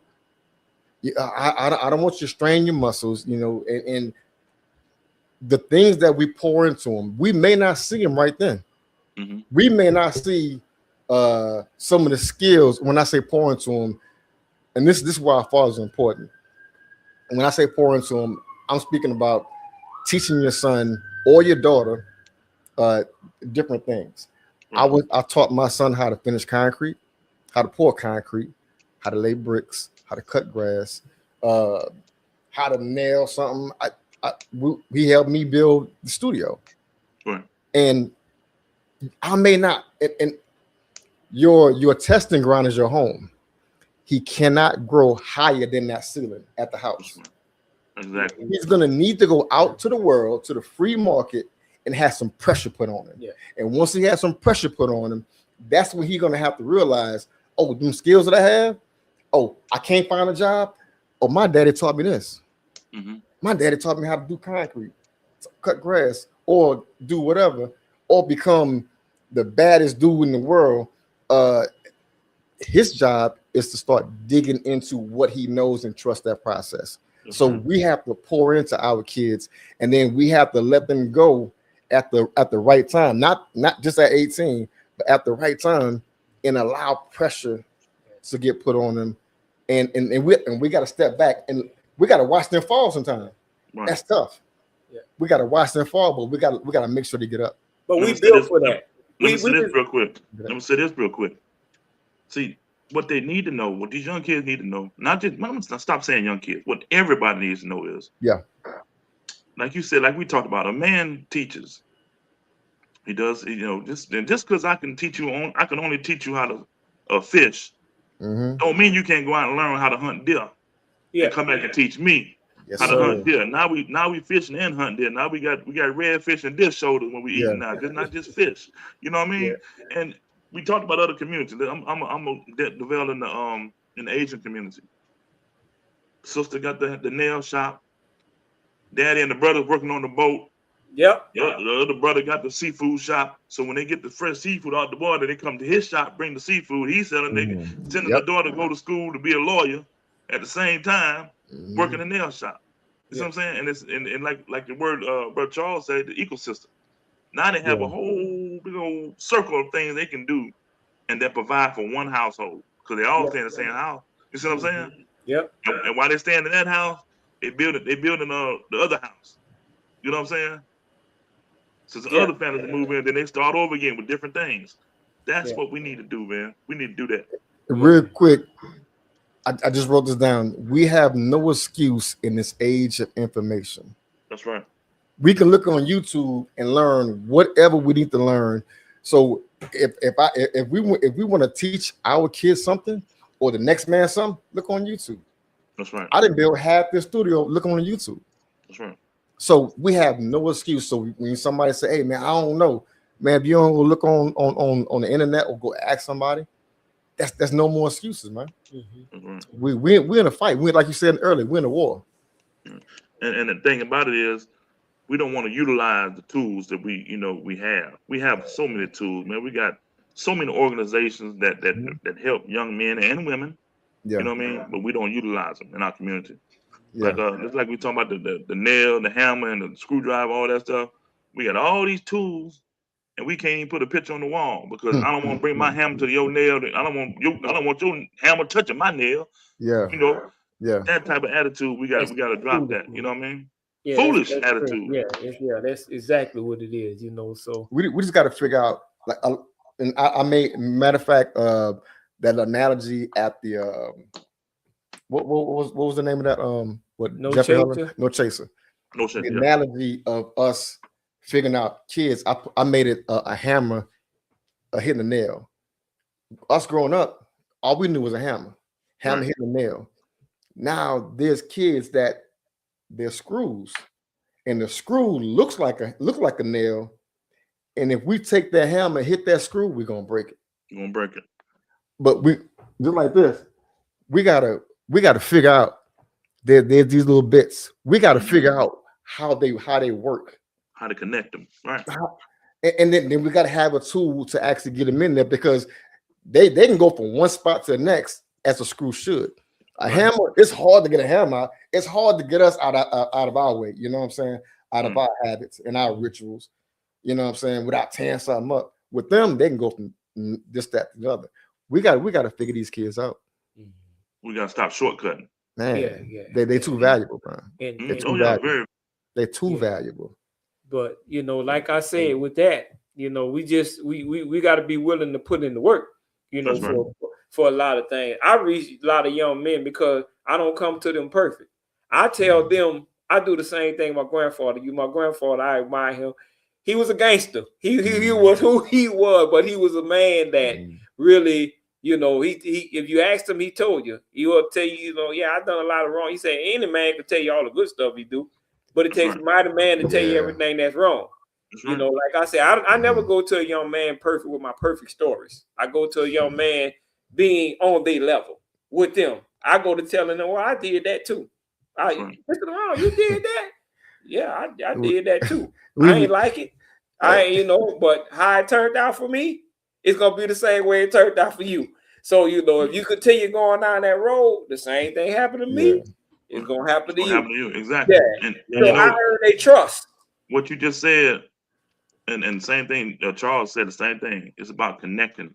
Mhm. Connecting to these guys. We can't come to these neighborhoods and with our nose up talking with the English accent. Yes, you boys, you have to do this. And no, we have to reach them on their level and say, hey man, when I was your age, I was doing this. Same thing you doing. Yeah. Look at me now. We need to let these people know, and I'm not just kids. I'm talking about adults too that's been on drugs for 30 years. Let them know, hey man, it's a way out. You know what I mean? Let me show you the way. Let me help you. Yeah. You know what I mean? That's real. And we got to set up accountability in ourselves. Say, hey man, you're right. I was wrong. I've been wrong for 30 years. But that 31st year, I'm gonna be right and start growing from then. You know what I'm saying? Yeah. Because You know, man, we were born with 2 dates tagged on us: our birthday and our end date. We don't know the end date. We know our birthday, but in between those 2 days, man, we got so many goals and dates set that I can go back and say, hey man, I remember like in 1984. It was in January 1984. I did this. You know what I mean? I beat Mike Tyson on Mike Tyson punch out. You see what I'm saying? We have mental. That's what I'm trying to say. We have mental laws in our head that we know exactly what we're doing on this date, right? It's So that's why- time. It's time for goals to be set, and it's time for some results. That's right. We That's talk right. we talk too much. That's right. It's time for people to see us and see results. Right. So that's why we're hooking up with you, and like we want to see some results. The world is saying, I want to trust y'all, but where's our results at? What are y'all doing? I don't see y'all doing. Y'all talking, they're having a bunch of meetings, but who's saying, you know what? Charles did this. Charles said this. Charles imparted some stuff in me. LeBron said this. Oh, Fred, you said that. Who's saying that? So we need some results. We need results fast. I desire to reach those results, bro. Right. Exactly right. Because I'm gonna tell you this too, and I know we're gonna get off here pretty soon. I'm gonna tell you this too, man. It's been plenty of time people that I know, females, that come to me at work and say, hey, my son doing this and I just can't control him. Let me talk to him. You know what I mean? Let me see the I got a kid. I had a young lady work with me. Her kid didn't graduate high school. He trying to get on. Hey, let me sing to my brother Jake. That's what he do. You know what I'm saying? And that's the information we need to share and give to help other people out that, hey, she didn't have no idea my brother was working with a program to help somebody get a GED or even a high school diploma. You see what I'm saying? But she was just talking to the right one that day. Yeah. You know what I mean? And then that's another thing. We can't be sitting around here scared to share our problems and scared to communicate with another brother or sister and say, hey, look, man, I need help. This is going on. I'm going bankrupt. Whatever the case may be. You know what I'm saying? Ecosystem, man. That's right. Ecosystem. Right. We a lot of times we act like we got saved before we got saved. Exactly. And our kids looking at us like, you ain't never done nothing. Yeah. We gotta tell our kids, hey, this is where I messed up at. Like I have to tell my kid. I told my son, this is where I messed up at. This is how I corrected it, and I wish I've never done that because it took me the long way around just to get to right where I'm at now. Our desire for you to be right where I'm at a younger age. That's it. More mature at a faster rate. That's all I want. And you know, one of the things like Charles just said, you know, and I was very blunt and direct with my sons about a lot of things. I know they hated my guts. I know it because I know it, but I'm their father. I'm not their friend. I don't know what they doing now with these parents and stuff. I don't have, like I say, I don't have nothing in common with your kids, my son, if I'm trying to be a father. But one thing, sometimes we as father, we think our kids don't listen. But I got a testimony. I used to talk to my boys as young as I thought they was old enough. I used to talk to them about sex. I used to talk to my sons about STDs, and they would look at me. So now I'm sitting here at 51 years old. I got a 31-year-old, I got a 27-year-old, and I got a 22-year-old. None of my boys have no kids. Amen. So, like I said, some of our discussions in their house was not pleasant, but I had to make sure they got it right. Because when I leave here, I had to know that I had to lay the law down. I had put my footprint down on my, you know, made sure I got my business right with my crew before I think I can go out here and talk and do anything to anybody else. And I encourage other young men as well, and young ladies too. Like I said, I grew up around a lot of women.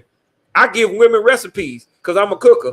You know, so you know, growing up with my grandmothers and stuff, I know how to cook. I'm a fantastic cook. You know, but like I said, when we talking about getting these relationships, some of the simplest stuff we talking about, not the relationship, the community. Some of us could just, you see trash in the community and you did pick it up. Man.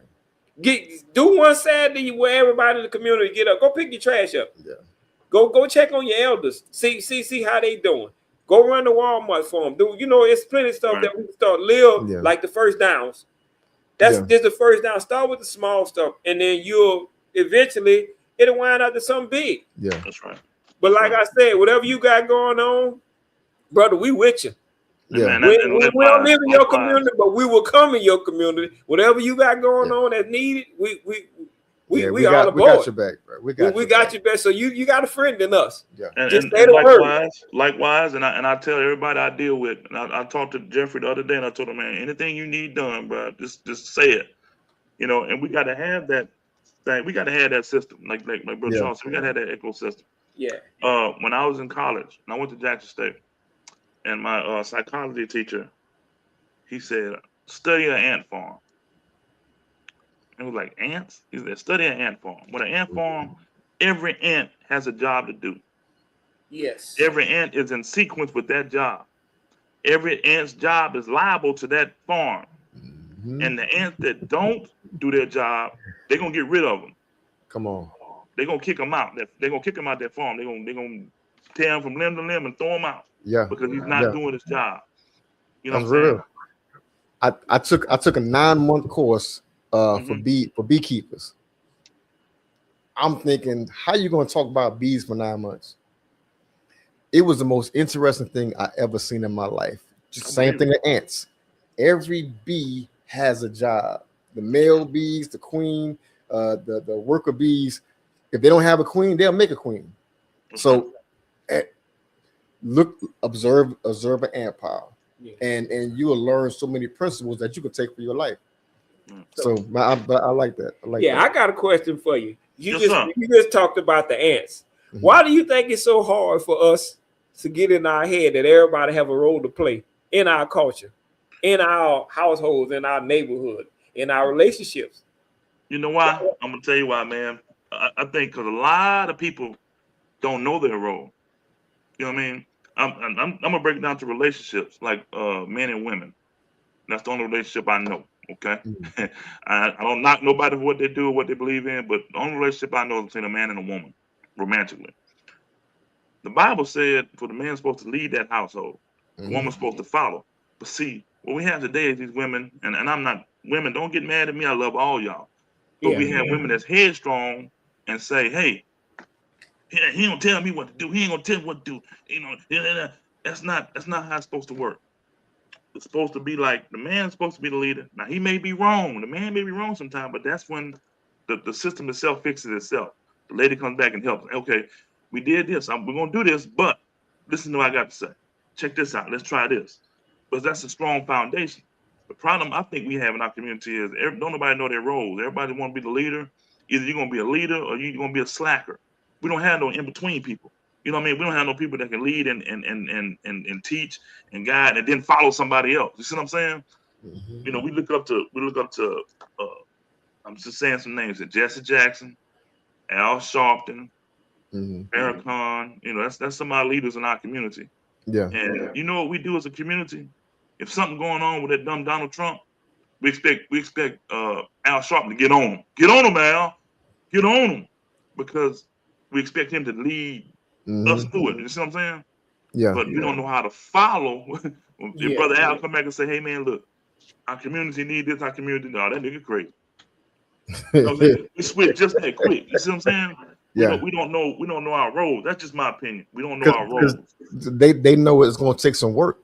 Right. Whenever you say, "Hey, let's do this," nah, man, that's gonna take work, time, and money, and they didn't account for that.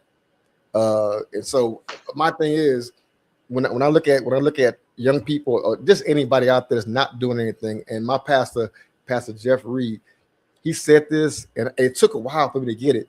He said, if you're gonna be, and he was looking at God and Jesus relationship, God the Father and Jesus relationship. He said, if you're gonna be in authority, you must be under authority. That's right.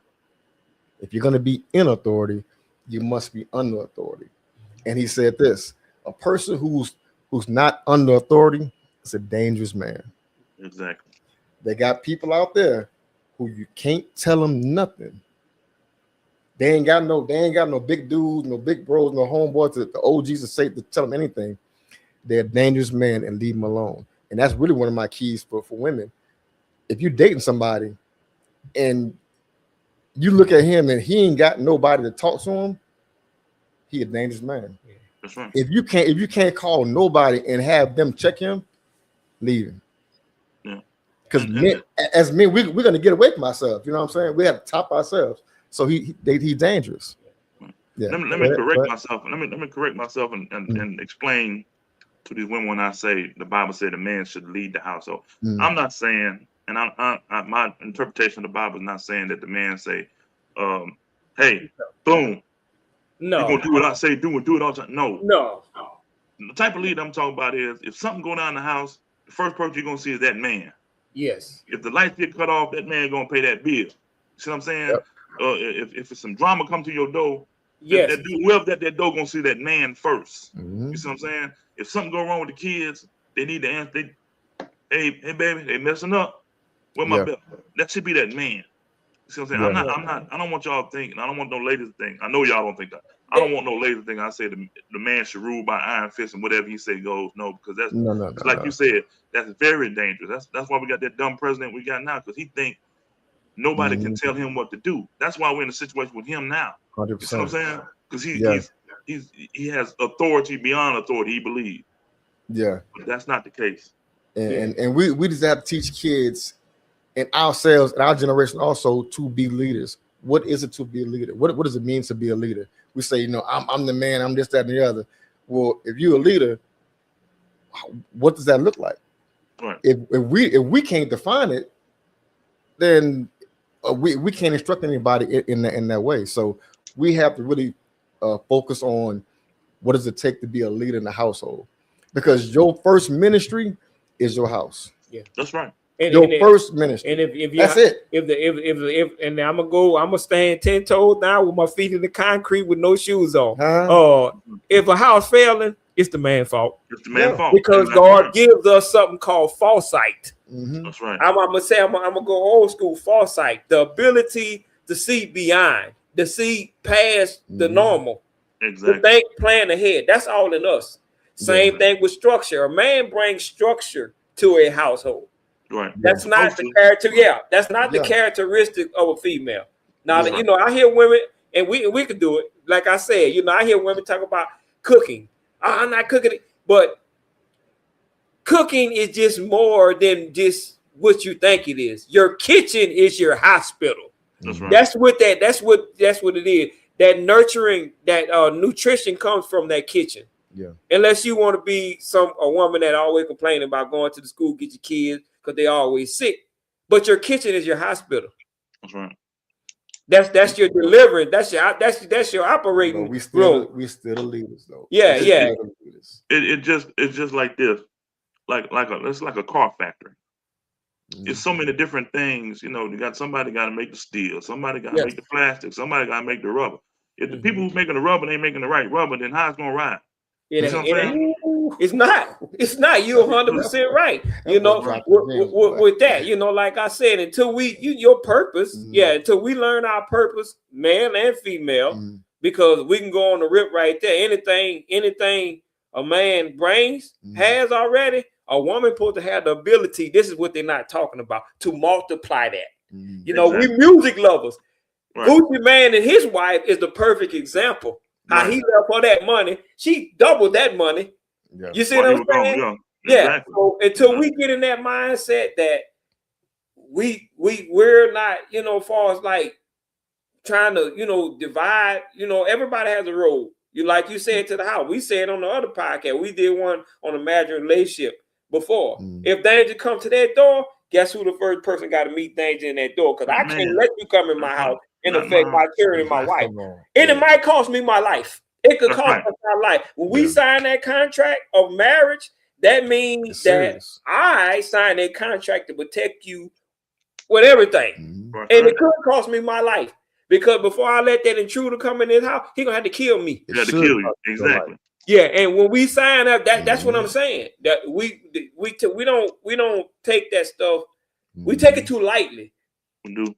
You know, we don't put we don't think nothing of it, of getting married or being committed to nobody and all that. It's benefits to being in a committed relationship. It's benefit to being a man. I can tell you right now, a man that's reckless, he not going nowhere. Let me tell you a funny story real quick. This is funny. And we talking about sacrifice. Right. I had a buddy I was talking to, man. We were just chatting, man. And I said, if it come down to it, and with you or your old lady, one of y'all had to go, what you gonna do? He said like this. I said, if you think about it, you're already doing the wrong thing, man. That's right. That's right. It's like you said, man. It might cost you your life to sacrifice your household, but the household must survive. You know what I'm saying? Yes. And we don't know our roles, man. We flip flop our roles. The man want to be this and that, but when it come down to, like I say, drama come to the door, he back up. Ain't no bagging up. Police, you know, ain't no bagging up. I don't care who it is. If they come to my door, who is it? You know, we want to back up and take a no. That was her. nah. Yeah, there's like some women, they'll come to me and they'll ask me about relationships, about manhood and stuff like that, and I have to start articulating what I understand about men and why they're in their position, that why is this man leaving me, this, that, and the other. So I looked at this principle. Whenever a woman meets a man, and we talk about the big word, and I know we don't have a bunch of time, but submissive. Right. That's the key word. It's not really a big word. Submissive. Whenever a woman finds a man, the first question she needs to ask him, what's your mission? That's right. What are you doing? Deep. That's deep, though. What are you doing? What are you doing? Once you find that man's mission, sub means go under. Now you can say, I can support your mission. Right. That's it. That's all it means, right? That's all it means. I can support your mission. And a lot of it fails. A lot of relationship fails because that man ain't got no mission. Right. That man just wallowing on life. He go from job to job. He really don't have a purpose. And a woman's job is to multiply. And so she's frustrated because she's trying to multiply nothing. Right. She's trying to multiply this man's thing. Okay, I'm gonna get behind you. Okay, that didn't work. Okay, I'm gonna get behind you. She gets frustrated. And she's like, I'm trying to make it work, but man, you ain't no good. And then she go get another man, and that man don't have no mission. Find a man, ask him about his mission. That man will leave if you require a mission from him. Require a mission from that man, and that's all I want to say. And even to, I mean, I don't know why it's a big deal about that. I could take basketball for a second. Some of these basketball players make more than the coaches. Right. But they got to listen to that coach. That's submission. Right. That's submission right there. Yeah. You know, I mean, even in the military. But that solves a lot of issues if you find that man's mission. Make him define his goals and see if you can get behind it. And look, we'll work on that later. We need to put a forum together about that relationship stuff. Maybe some type of thing here on the coast where we can bring people in and try to, you know. I would love to do that, man. Get some women and men, and we all sit down and try to work this thing out, because that is cultural. That's community. I was just about to say, I know the people on here now say, man, they said they're going to be talking about the community. This is our community. The foundation of our community is our families. Yes, that's the foundation. Exactly. Yeah, that's the foundation. We talking about building on sand or rock. Now, exactly like you said, if you have a broken relationship with your wife, something wrong with your foundation. It's like you said, Charles. Every crack in your foundation is gonna show in that house. Come on. Every crack. Come on. And then, bro. if like I said, if it's too many cracks, they ain't gonna let you build on it. They're gonna say, "Nah, we're gonna condemn this house." Yeah. After But- a while, you can't open the windows because the foundation is shifted. The doors start to squeak. You know what I'm But saying? on both sides of the relationship, It's gonna show. It's gonna show. and Charles, we're gonna do that, and Ron, we're gonna do that relationship thing. But on both sides of the relationship, we Yeah. can't be so naive. Oh no. We cannot be naive and say, he said the man got to be the leader, and I had to submit. Okay, we said that, but listen to how we're saying it. It's not saying, like I said, like you just said, submit. Submit means under. Support his mission. If he ain't, like you said, he's trying to multiply that mission, he ain't got no mission. You trying to multiply something by 0, you're gonna get 0 every It time. ain't gonna work. Brother Cook, It Yes, ain't sir. gonna work. can I say something? It might come out nasty.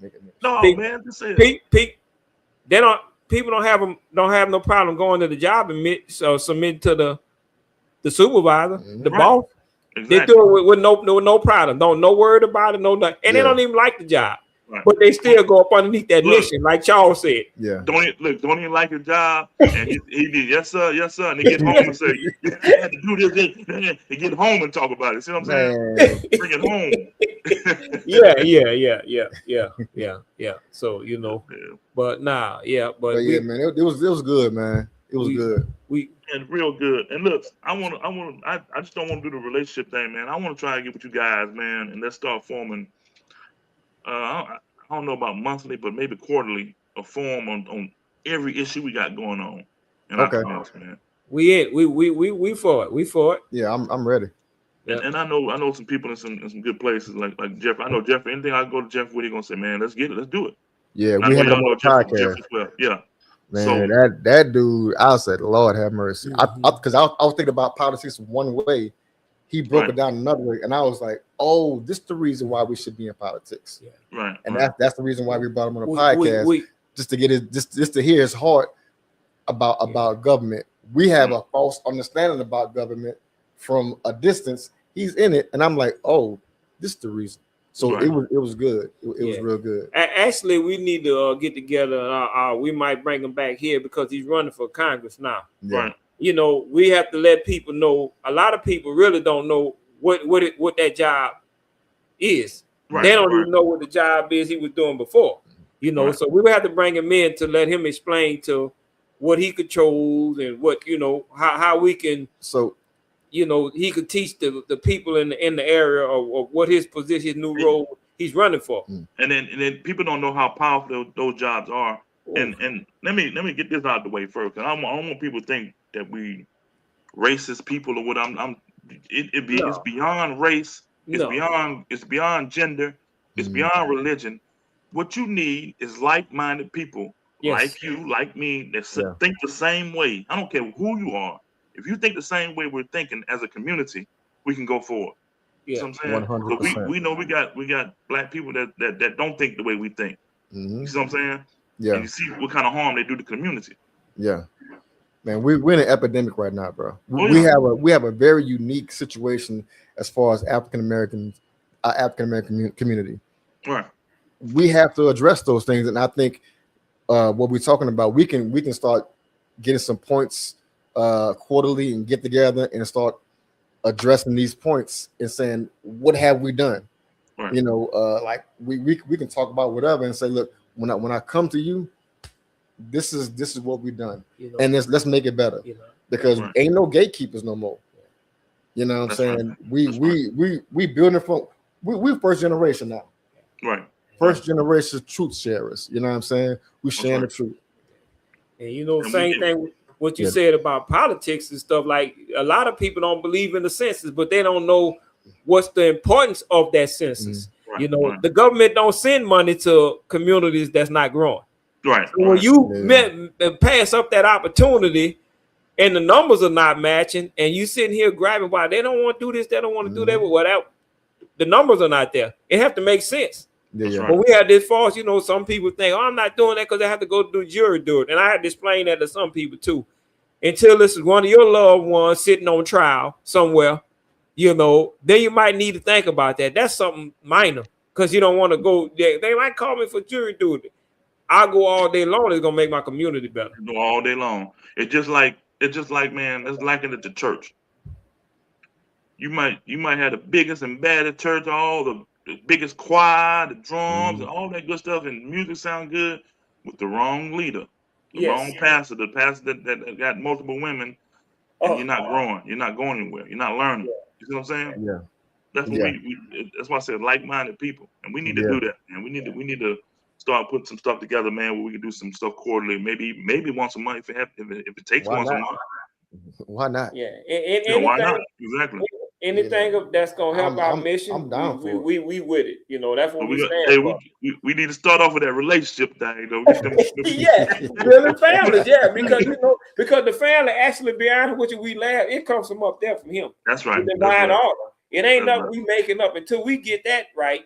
You know, it's pretty much pointless. You know, I can hear them conversations with them women and them men and their boys. Wait a minute. Here's the thing. We hear it all. Long as if a person, I tell people, if you got the facts and data and reference and stuff there, and you still arguing with it, then guess what? Them the people we need to leave alone.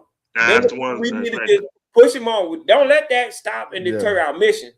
Because, like I said, look, I'm a masculine man. Everybody know that. But when we talk about, you know, my role, I know who I am. I know what I'm supposed to do. I know what I bring to the table. And there's plenty of men like me. It's just that we have to come up and dominate, do what we're supposed to do as young men and other women. My message to other women is, you know, back in my days when the women wasn't dressing the right way, our grandmothers would say, hey, you don't go around such and such husband dressed like that. Don't come around here being fat. They need to start checking these other women on what they got going on. You know, like I said, you know, you have to know your purpose. You have to know what you stand for and what your role is, you know, when it comes to some stuff. But like I said, we got to push this thing together because we can't build a community without a family.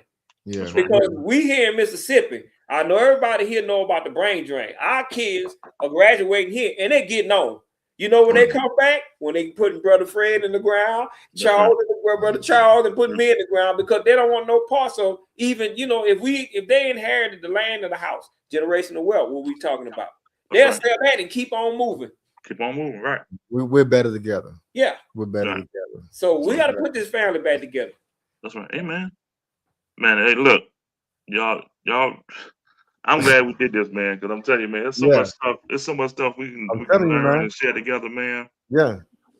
Man. We got to link up, and we got to write some stuff down and just make some priorities, some goals, and get some results. And I'm finna say something that's funny. You know another thing we can do, Brother Fred? We got to bring back some of this love music.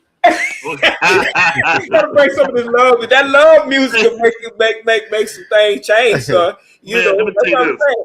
Something that goes in your ears is. Speaking on that, man, I work with a dude that's a DJ.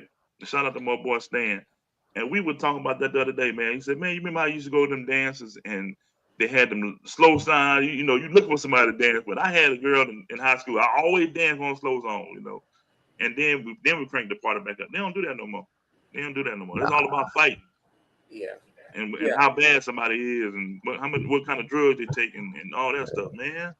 We come from royalty, and we just, I don't know, man. Yeah. I got another song, man, and in the song, it said how we come from kings and queens to niggas living in ghetto with deferred dreams. Come on, bro.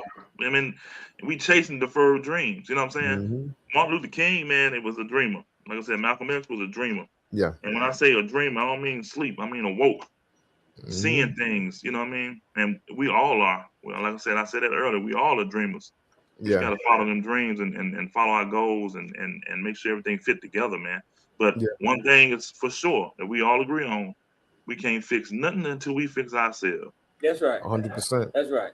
Like I want to put on a self-defense class for the community. You know what I'm saying? Because one of my biggest priorities is sweating and exercising. Here's Right. truth. And I think if kids or even our generation start exercising, that'll get them off of whatever they're doing wrong, and that'll teach them a new skill. A new skill will help you in your new battle. You can't learn nothing when you're in the war. You can't learn nothing new while you're fighting. Right. Exactly. Let me tell you this. Let me piggyback on what you just said, Charles. Mhm. Everything, eating right, health wise. Yeah. We need to start going to the doctor. Yes. But you know what all that sound like to me? It sound like the early Black Panther Party in the 60s. That's what they were doing. Yeah. They We gotta were bring it back.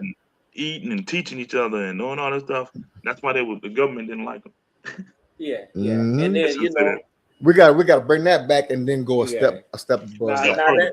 now that Yeah. nutrition stuff, I'm Yeah. your man. I'm Yeah. gonna be a guy. I'm gonna So- tell you that's I mean, what but I'm we saying. that. need that though. We need Yeah, that. We need but they gotta nutrition. We need want to it. teach- They Yeah. gotta want it. They gotta want it. Right. Yeah. You're They right. gotta want it. They gotta want it. You know. Just So like Charles said, we need self-defense classes. We need Mhm. cooking classes. We need to teach these people how to balance checkbooks and financial classes, and Yeah. we need how to treat women classes, how to deal with men classes for the ladies. We need, man, there's so much stuff we can teach, bro. Man, I we mean, got the experts. Yeah, we do. We are the experts. You There you know, go. so why not utilize us in different classes in that field? and you know it's a must that we have to do that because we don't know how we're gonna check out of here. You know, like I told my boy, look, I'm gonna stay in good health I'm 51 right now. I told him I'm not dying in nobody nursing home. I'm dying Right. at my house. That's right. So I'm gonna do whatever I need to do to make sure everything is good with me. Cause I don't even want them taking care of me. I don't want to be a burden to them when I get, you know, up in age or what, you know, other.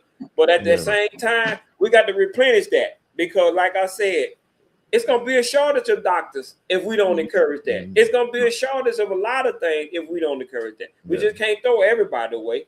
You And know. then when it's a shortage like that, then we start to do what? Depend on other people. Yeah. And that's what we don't need. That's what we don't want. Bad. That's very bad. That's like having a household and I can't turn a wrench. I got to go call somebody, pay them 2-3 times more for something that I can do. That's why leaders need to be built up right now. And You know, we talking community. We home talking community here. ownership. It's just like what he just said. You know, That's right. Mike, I People do don't- all the work at my own They don't house. know how to paint. Now that's you know? my field. You know, I do Yeah. everything. I do multiple things. This guy, you got a guy sitting right here. We both and we blue collar guys. We the ones that you know people. They don't give us the respect. They don't understand. I'm gonna take my respect. They I don't care. understand when the lights go off. I'm You know, prepared. yeah. You running over here when the lights go off. And that's how actually how we beat a lot of guys when they talking this 6-figure stuff. A 6-figure guy that can't fix nothing, he'll run out of this. Sir, But we got this right here. We know what to do, the knowledge to to get the light back on. I We just- know what to do. I just built all this. I'm Yeah. doing the plumbing. I'm doing the electrical. Yeah. We need So, to teach, is you what know, it is. some of like some of these guys don't understand. A man that owns his own plumbing company, that's a 6-figure guy. Yes, sir. A truck driver that owns his own trucks, that's a 6-figure guy. That's right. Electrician, these are how some of the stuff I do in HVAC, that's 6-figure people. They valuable. Yeah, Very valuable. They valuable. you know, and that's what I'm saying. You know, my thing is there's a lot of knowledge out there that people don't understand or they hadn't figured it out yet. What's what? But like I said, the only way they're gonna know that is we come together and like do what we doing now, discussing it, talking about it, and start the mission. That's right. Yeah. That's right. Yeah, man. man. I'm gonna leave y'all with this. For sure. We all have something to give, and as men, if you want to be right, we all have something we need to receive. Meaning that I got a trade I can teach, but you got a trade you can teach me, and that's gonna make us better men. Once you have better men in your community, you're gonna have a better community, That's right. and the better foundation from the family. Once you build your foundation, everything else gonna be easy. That framework go up quick, boy. You ask them, they get that foundation done, they tell them to frame their house up in a day and a half. It's over. It's over with. Mhm. Most of the planning going to the foundation. But Yeah. I'm saying, you got to map out the foundation. You got to put that wide down when you put that concrete in there. You got to Yeah. concrete. Yeah, the Blade ground right. got to be right. There, all of that. concrete got to be mixed right, and it Yeah. still got to sit for about a day and a half for you to Yeah. But this is the thing. The foundation don't need to be the forefront. A lot of men want to be like, look at me. The Right. foundation Right. is underground. That's right. Soon you put all that work in the foundation, you put dirt on top of it, or on the side of it, and you build a house on it. You almost never see it. So we're not looking for no fame. We're looking to be functional. That's right. And my dad used to always tell us, me and my brother, man, he said, man, I just want to sit back and look at y'all and smile at the end of the day. Now, look That's what it. I did, look what I created. Man. No forefront. Look at me. I did it, no. Mhm. Just see you Yeah. doing well makes me happy. You know Yes. what I'm saying? Yes. Well, brothers, man, I know it's running short on time, man. I'm letting y'all, All right. let y'all have the final word. What y'all want to say, man? Tell everybody if they want to come on the 228 Chop Shop, they got ideas for the 228 Chop Shop, or if they just want to get in touch with you, y'all go ahead and start telling them. Man, y'all come through, man. 228 Chop Shop. We always here. We're here for all the smoke, basically, as you say. We really desire to be a part of the community. We want to be a functional part of the community.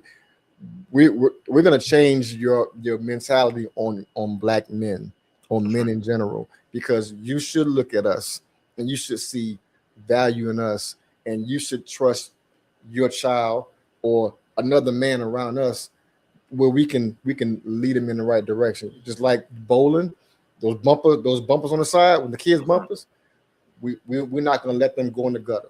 That's right. So that's what we're doing. We don't know everything, but we don't want you to go in the gutter. Right. So, yeah. Yeah.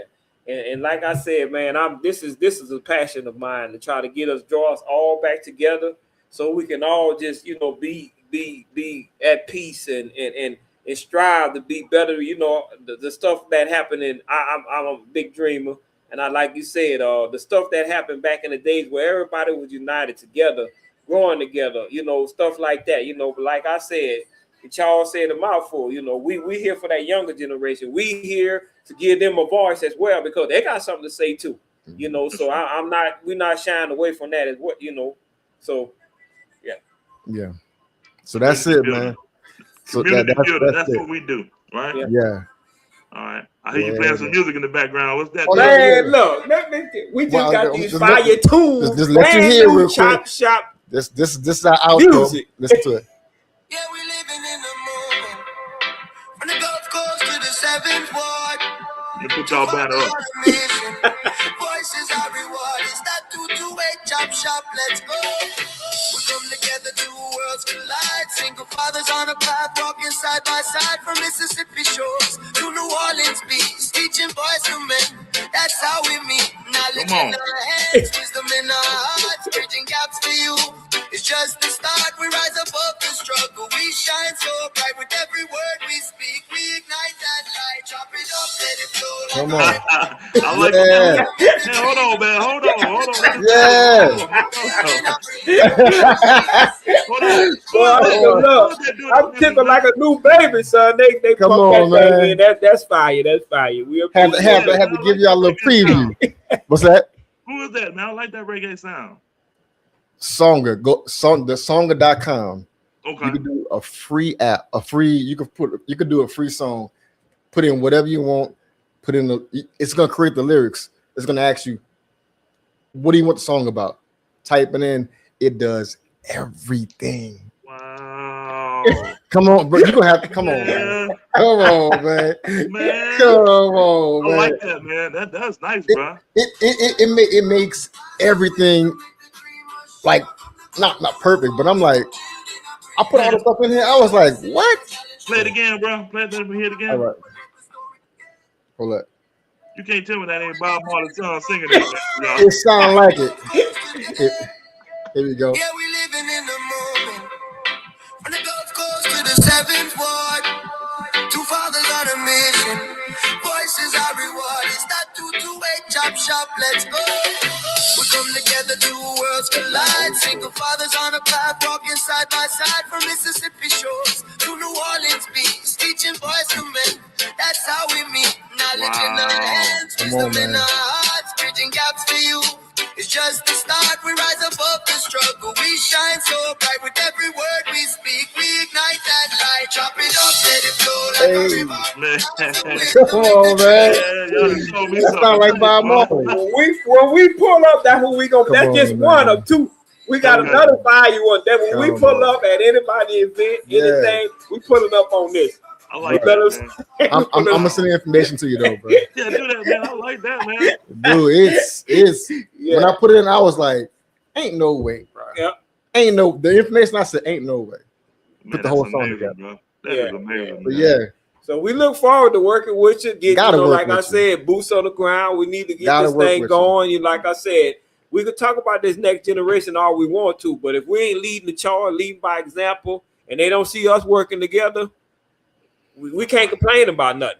You know, like I said, if the community messed up, then we have to be messed up. it's on us. It's on That's our backs. that's the representation. You know. It's on our backs, bro. That's That's it. right. And let me say this, man. Mhm. I really, really appreciate you brothers, man, for what you do, man. I'm gonna give y'all flowers, man. We can't sit back and be naive, and y'all pushing and leading and being the forefront of a movement, brother. And I really appreciate it. I'm right on side of you with you. I'm riding with y'all, man. Like I said, I'm looking forward to working with y'all, man, and doing some things in the community. Anybody that want to do things with us, and I'm saying us, we're a conglomerate now. Yeah. Yeah. Y'all look up the word conglomerate. That's what we are now. Yes, A sir. podcast conglomerate right here. Mm-hmm. If you're looking to work in the community, get your hands dirty. Mhm. Let's do it. Yes, sir. Let's do it. Yeah. I appreciate y'all, man. I really do, man. Man, we Man, appreciate you salute having us. to you, man. Salute to you, bro, your for work real. and what you got going I- on. I appreciate. We can talk all day. Man, it'd be a 9-hour show, man. You know what I'm saying? We can talk all day. My But need you tonight know, is a lot. we know we got to cut it we off. breaking curses. But It's a bro, lot. We break Thank you, that- Andre. like-minded people think together, man. Appreciate you, bro. My man Shallow said that was a great show. I appreciate you, Shallow. But man, it was, man. Like I said, we can talk 9 hours about all this stuff, man. Real And can talk. make it all come together. But we're gonna do it, man. We're gonna make it happen. We Yeah. are gonna make a change. Yes, Yes, we will. sir. Got to. I'll talk to y'all soon, man. Like I said, man, All right. I appreciate y'all. Love y'all to death, brothers. And let's Yes, do sir. it Reach together, out man. to us anytime. Yeah, just hit us anytime. up. For sure, bro. All right, man. All right, man. All right, man. Peace. And there you have it, man. And like I said, man, listen, God, boy, that's powerful, man. Powerful to see that these brothers, same goals I have. So there's no even need to be in like that's them and that's me. No, we together, bro. We intertwine. We intertwine because we have the same goal. And once you have the same goal, if you get with a bunch of people that got the same goal, all it's gonna do is make it go knock it down faster. You see what I'm saying? If you got the same like-minded people, you can accomplish anything in this world, man. There's no stopping you. There's no limit. Like, man, y'all like Master P? It's no limit for a reason. Because there is no limit. Once you get like-minded people around you that support you and that want to help you and that you can support, like Brother Charles said, you got to be willing to support somebody too. Man, and we sit around here, we make this shit difficult. And I'm giving it to you real. I'm real and raw, just like they are. They gonna tell you what's real, man. I don't mind if I cuss. My mom ain't watching this show; she sleep. You know what I'm saying? But we take this shit, we make this shit too difficult. It's so easy, man. It's so easy once that foundation is built, and that's our job to build this foundation to where we can build. We got to make a strong foundation, man, so we can. I don't care if we build a goddamn hockey rink on it. We're gonna have something that's structural and that's successful. A successful structure on it. You know what I mean? Think back to the Black Wall Street days, man. Whoa, what a day. What a day it must have been when them brothers and sisters didn't need nobody doing their own thing. Why do you think they destroyed it? It's too much power. But what they don't realize is, and I say that, you know what day I'm talking about. What they don't realize, power is in the people. And once you get the like-minded people, same goals, same attitude, same way of vision, see the same thing, you're unstoppable. That's the only unstoppable force on this earth. Togetherness, That's the only unstoppable force on this earth. Only. You can't stop a group of people that's together. Our problem is we can't get together, but we're going to change that. We're going to change all that. And how you do that? How do you do that? How do you change all that? We just said it. Got to be accountable. Got to be responsible. Got to be willing. I mean, just y'all heard this over this 2-hour conversation. How many ideas we came up just off the head? This ain't scripted. We didn't script none of this, man.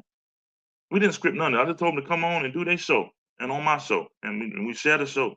That's what they normally do on the 228 Chop Shop. They normally do that. This is what I normally do. When none of it's scripted, it's all ad lib and all coming off the mind and all thinking and speaking. You know what I mean? We got a lot of people that think that don't speak. We got a lot of people that speak that don't think. The mind, you merge them together. Think before you speak, and speak what you think. I'm telling you, man, we got work to do. I ain't scared. I'm ready. I am ready. I'm gonna have to say, man, I ain't never worked outside and I ain't never had no hard ass job, but I'm ready to get to work on this community and do what we supposed to do, man. I'm ready to get my nails dirty. Look at them. Got them pretty nails too. I'm ready to get them dirty. You know what I'm saying? I'm ready to get my knees dirty. I'm ready to get on the ground. You know, I'm talking about boots on the ground. Forget the boots. I get my knees, whatever I got to do to build this foundation so we can start building. I might not be alive to see the house. But Martin Luther King said, he might not get there with us, but he's seen the promised land. I might not see the house when it's built, but I know when I go, that foundation gonna be strong enough to support anything y'all put on it. And these brothers think the same way I think. 228 Chop Shop. Y'all check them out. Oh, that's powerful, bro. That's a powerful show, man. Y'all, and I'm gonna say this too. And I wish I should left them on table. When y'all see the 228 Chop Shop name, and you see the Coach Connection name, and y'all see we doing something, you best believe it's gonna be real. It ain't gonna be nothing fake. It ain't gonna be nothing that you can't support. Nothing immoral. You know what I'm saying? A man is only strongest his morals. Nothing immoral. So it's always gonna be positive stuff that's good for the community. You know what I'm saying? Just like brother Laurent talking about nutrition. Only good nutrition can help your body. Only good food gonna help you heal. You know what I'm saying? Like medicine, I used to brother Laurent said medicine tastes bad, but if you know it's gonna heal you, you gotta take it. Gotta be accountable. Gotta be responsible. And to the young cats, we gotta be alive. Y'all killing each other, man. We gotta be alive to be responsible, to be accountable, to be willing to be responsible and accountable for being responsible, for willing to be alive. No, I mixed that shit up. I know I did, but I did it on purpose. I'm just trying to tell you, man. We had to have a life to live. Don't throw your life away, man. Don't throw your life away on some bullshit just because you saw Ray Ray do it and Ray Ray got away with it. Ray Ray don't live your life. Just like my song say, nobody knows what you see. Nobody knows the trouble you've seen or been through, man. So live your life like that, man. Live your life. And I did confirm that Seattle did win. So Derek Hall from Gulfport, we were going to the Super Bowl, and we're proud of him. Let me get some of the new sound effects I got, brother Charles and brother Leroy. Y'all go. Yay! Derek Hall and the Seattle Seahawks are winning the NFC Championship game, going to the Super Bowl, man. And I got one of these booing things. Yeah, and boo to the my team, the Pittsburgh Steelers, for picking that coach. Boo. No, man, no. I'm gonna start using it. I like those, man. But yeah, man, like I said, man, all seriousness and all BS aside, man, we had a powerful show. I told you it would be. Advertised and told y'all what we was trying to do, and we did it. We had a wonderful, wonderful conversation. It's like-minded people that was ready to do and get done. And that means the world, man. That's our foundation, man. So y'all stay tuned. We just said it. Y'all heard the brother say the same thing I said. Hey man, we're gonna start putting some stuff together. We're gonna start putting some stuff together. And when we do, we just need y'all support. That's all, man. And don't look at it like we trying to take over things. No, we're trying to help things. We're trying to speed things along. We're trying to help build something that should have been built a while back. We're just not getting to, man. But we have to start somewhere. You know, we can't just jump into it and be just we had to start somewhere, and we're starting with this, man. So Culture Connection and 228 Chop Shop. I called it a mega show. This was a mega show, man. Powerful. And I appreciate those brothers, man, because they came on here and they did their thing. They did their show, man, and they got a nice setup over there. I'm gonna visit that studio one day, man. And we're gonna do another show. We're gonna do it on their studio because I want to sit in between them and make it look like I'm big too, man. You know, drink out the cup and everything too. You know what I'm saying? That's cool to me, man, for real. And that's just, man, I'm gonna tell you, man. I know you see a lot of people that try to lead. Be careful. Choose your leaders wisely. Don't just lead because somebody got a suit on, man. He ain't no leader. That don't mean he's a leader. Just because he got a big title, he's a doctor, he's a lawyer, that don't mean he's a leader. The leaders are the ones you see in the community every day that's trying to help out, man. And I want you to remember that, man. I don't want y'all to think that just because somebody look a certain part that they are that part. You don't know what these people are doing. You know what I mean? So just choose them wisely. Hey man, that's it, man. I mean, hey man, we did what we said we were gonna do. The brothers came on and they did their job, and maybe if we change one mind, if we change one mind frame or a thought of frame or something, if we just change something. If we made you get up and change your draws, because that's a change, because you know you're not doing right. Like I said, I don't liken myself to Paul in the Bible, but I seen the light a long time ago, man. Which is the reason why I started my podcast, which is the reason why, if you heard what they just said, the same thing. Tired of the BS in our communities, tired of living in poverty and still seeing things go on in the community that we can control. And the only way to change it is to get out there and fix it ourselves. We don't have to call, like Brother Charles said, we don't have to call somebody to come screw in a light bulb. We can do it ourselves if we're willing to learn. And for the ones that know how to screw in light bulbs, if you're willing to teach somebody can screw a light bulb in. Teach a man, what the old saying is, if you give a man a fish, I don't know how that shit goes, but if you teach him how to fish, he won't go hungry. That's what it's saying. So, man, we're going to teach everybody how to fish. I like redfish. All right, man, I'm going to get off this thing, man. My internet's acting up a little bit and everything. I was going to play my song, but I can't even see it no more, man. I'm going to have to upgrade, man. But I appreciate you guys for coming in, tuning in, listening. And I hope you've seen something that you like. I hope you heard something that you like. Just like Brother Laurent said, we're going to teach y'all and show y'all where the real men at. All these females, and there ain't no real men. Yes, there are. Look right in front of your eyes. Look right in front of your eyes. The real men are here. Let them do their work. Let the real men do the work. And y'all sit back and enjoy the fruits of the labor. I hope I ain't saying too much, man. And I hope y'all females don't get mad at me, because I love me some women. And not just for lustful purpose. And I'm not saying that. I'm just saying I love women. I love everybody in the community. I don't want nobody to say, he said he love all you love. Nah, I don't mean like that. I mean, I love people. I love helping people, and I love doing with people and then doing for people and all that good stuff. See, I'm about to get cussed out now.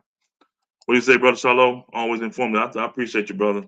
Man, I see you, Mardi Gras, man. You got a lot of catching up to do. I found my suit, Dre. I ain't gonna lie to you, boy. I'm gonna be clean, boy. So if I hold my nose up to you when you speak to me, try to shake my hand, don't get mad at me. I'm just that clean. I'm gonna be that clean, boy. I'm gonna be so clean, boy. I'm gonna be like popsicle stick clean. Again, man. As we tune off, man, don't forget, man, the cold weather's here. I'm looking at my thing. It's already 34 degrees outside here in Gulfport, man. So it's coming. It's gonna get down into the teens at night. So y'all make sure y'all stay warm, stay safe on them roads, and don't get out there and speed and hit some dry ice or black ice, whatever you want to call it, and wreck your car, man. It don't take that much. It's just drive slow. Protect your 3 Ps: plants, your pets, and your pipes. And like I said, stay warm. I'm still trying to pull this song up, and then this ain't coming up, man. But y'all know my song is Working Together. That's what we did tonight. Work together. I ain't gonna be a fool and try and sing it. I'm just gonna tell y'all we work together tonight, and we're gonna continue to work together. So every time you see these two entities come together, know that we, like I said, we are a podcast conglomerate. We are a podcast conglomerate. And we look for any other podcast want to join and hang out and do what we do. And not just talking about other stuff. We talking about serious stuff here, man. You know what I'm saying? We're really talking about serious stuff. Yeah, it just ain't gonna let me play my song, man. Good goobly goo. But this is live TV, so it happens. And so I'm pushing every button I can. But the song said work together. If we work together, we come, we can be friends at least. That's what the song is. I'm just saying. I'm gonna leave y'all with this, man.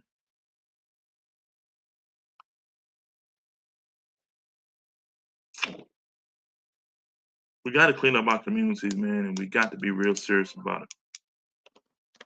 We got to, like brother LaRon said, he said you gotta start from the house. The house, the foundation is the house, the family. That's where we start from. That's where it begins, man. So it began at your house. Can't be friends with your kids. Can't get mad at other teachers and calling. You don't touch my child. Don't touch me. I wish I would. I wish my mom would have said something like that. Man, my mom would say, he did what? You know what I'm saying? But now we got that. Don't you touch my child. Shh. Man, whatever. Now my daddy came to the school and said, I need to borrow Fred about 5 minutes. The teacher said, okay. I ain't gonna tell y'all what happened in that room. But we need to get back to that, man. We need to get back to that, man. I appreciate y'all, man, for joining in tonight, man, and seeing what we had. As soon as I get all the thing, my song gonna pop up, and I'm gonna play it anyway. I'm gonna go sleep to it. But like I said, work together. You gotta work together. That's the common goal, man. And we can reach it. We just gotta do it together. All right, man. I'm gonna get off this thing. I'm signing off, man. Salute to y'all. Salute to the 228 Chop Shop, man. The boys like Charles and brother LaRon. Boy, hey, listen. If you ain't checked out that show, go check it out. Go check it out. I'm telling you, man. Go check it out. Because I'm telling you, they're gonna give it to you straight. They're gonna give it to you real. They're not gonna sugarcoat. They're gonna they said sugar free. That means they no sugar coating. That's what it means. Sugar free. Ain't no sugar in it. Ain't look. Boy, you ever drink black coffee without sugar? Yeah, man. I amuse myself sometimes. I know, man. I know what y'all saying. But again, man, y'all know what it is, man. Love, respect, and honor. We're gonna do this thing, man. We will make a difference. We will change some things. We just gotta do it together. All right. Without the song, y'all have a good night.